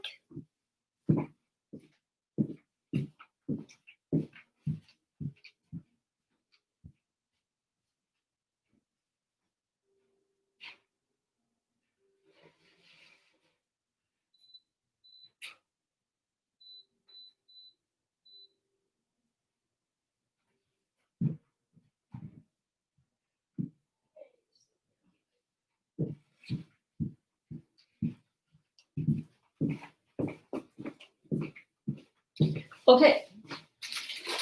Now, Kelly, you might have missed this. Oh, let me see the rest of the recipes. I mean, the rest of the comments. And of course, Kelly, we know hummus isn't hummus if it's not chickpeas. It's something else, right? Yes, indeed. Yes, indeed. And yeah, they are alkaline. Yes, yes, yes, yes, yes. So it does depend on who you talk to. A lot of raw vegans say garbanzo beans are mucus forming. And again, experiment with this in your own body. You know, get yourself clean, and then you can start experimenting and seeing if that is really, in fact, true. But, you know, I don't know. I before I started into this lifestyle, and I heard, you know, my sister was like, we should be raw vegan. We should eat raw vegan. And I was like, are you crazy? Those raw vegans are so extreme. Like, I don't want to be one of those raw vegans where I can't bend left or right. I know where my line is drawn in the sand. You know, my line in the sand is no meat, no dairy, no eggs. Ooh. This is the same dough that I just turned into a loaf pan. And this is the result. That is the bread right there. But it is not cooked enough. It's still too damp on the inside. But this is going to be really, really good. So I'm going to put this back in the oven, but let's just taste a little piece of it. Like, it's more cooked on the bottom. And remember I said that I think this is going to be like a sourdough bread? Mm-hmm.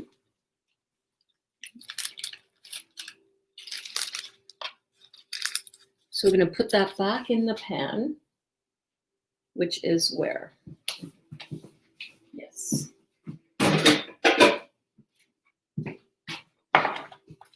And I like the flavor. I'm not sure I'm digging it in this format though. However, I'm going to pop that back in the oven.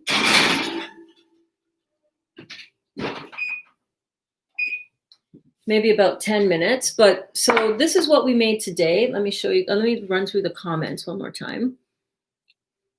I think they are a bit mucus forming for sure. Not much, but some. Go figure. Ronnie I use almond flour with some seasoning and put it in a dehydrator. Yep, you can definitely do that. Where's Ronnie's comment? Where did I miss Ronnie's comment?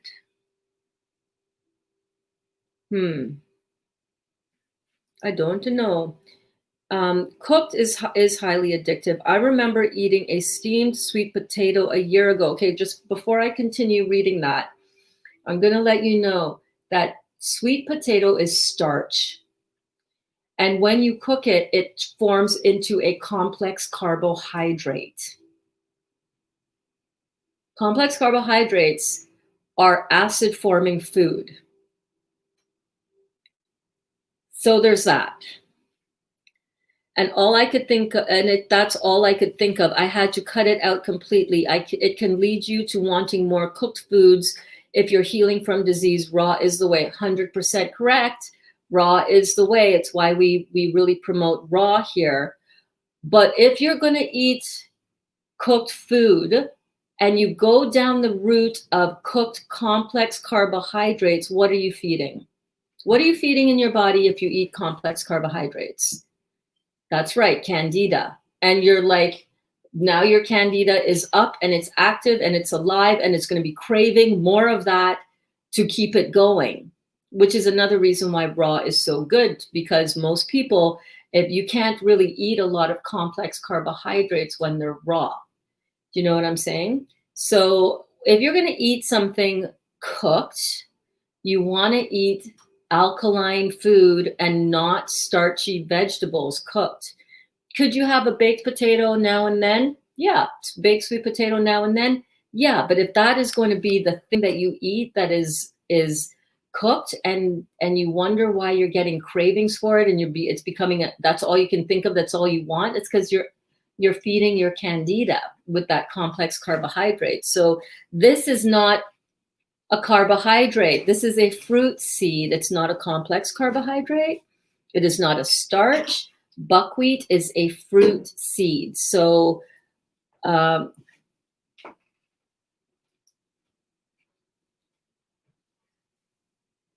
so Kelly says, Cindy, I don't know what I'm doing for Thanksgiving. I'm sure I'll eat cooked food. Well, there are ways to make choices that the cooked food that you eat is not going to be compromising your body.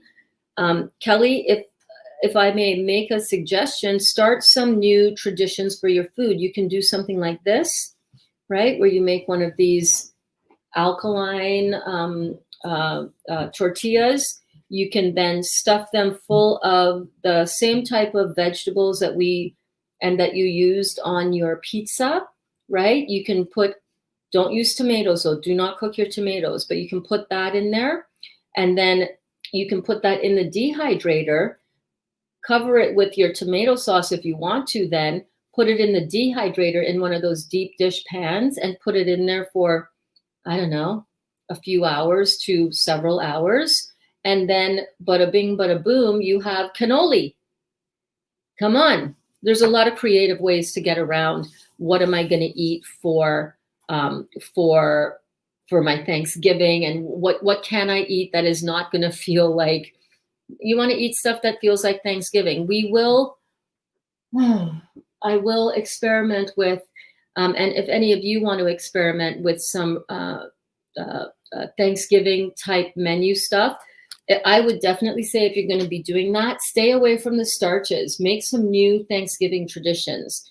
Do some new raw traditions, but if you're going to cook anything, make sure that you're starting out alkaline and you're not cooking a starch. That's another reason why I was kind of hesitant about looking into cassava flour, because that is a starch. That is a starchy. Is it vegetable matter?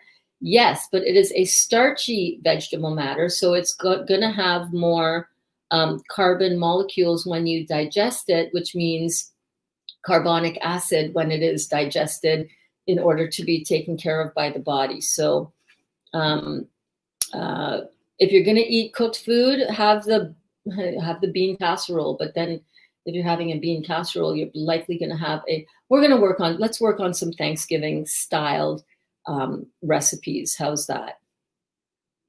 You could top them with things you would put on avocado toast. Oh yeah, for sure.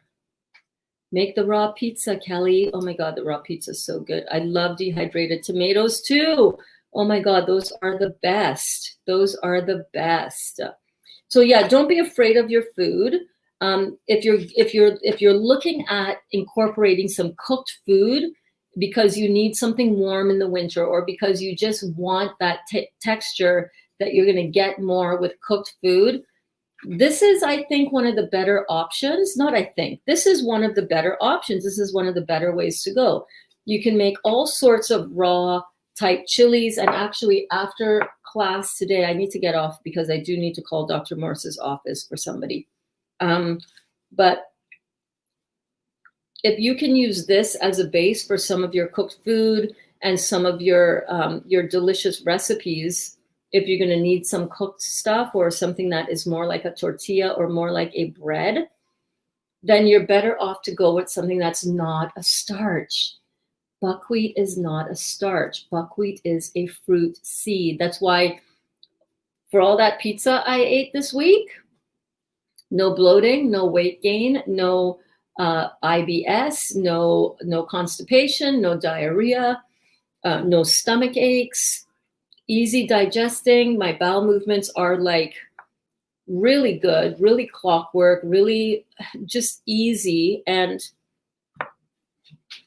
if this was an inflammatory ingredient, I would know by now, at least for my body. I know that for sure. All right, guys, I am going to head out. I got a huge kitchen mess to clean up. And I still do want to, I've got to make a phone call for somebody. And then I still do want to make a something topping for these so that we can roll them up and have them as, look at that. It's like a little roti. It's so cool. So cool. So don't be afraid of your food. If you're going to eat cooked food, make it not starchy cooked food.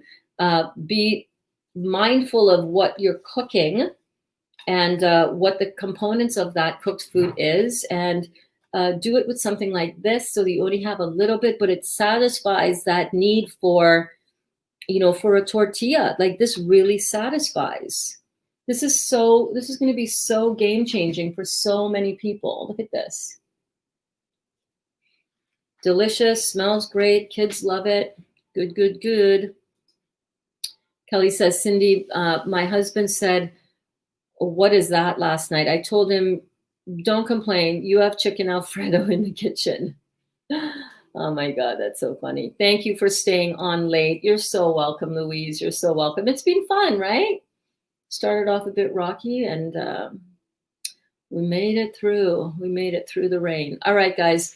I will see you all tonight on the what's it called? On the 8 p.m. Nightly check-in. And I love you all. Mwah. Have a great one wherever you are, and we'll see you guys soon, okay?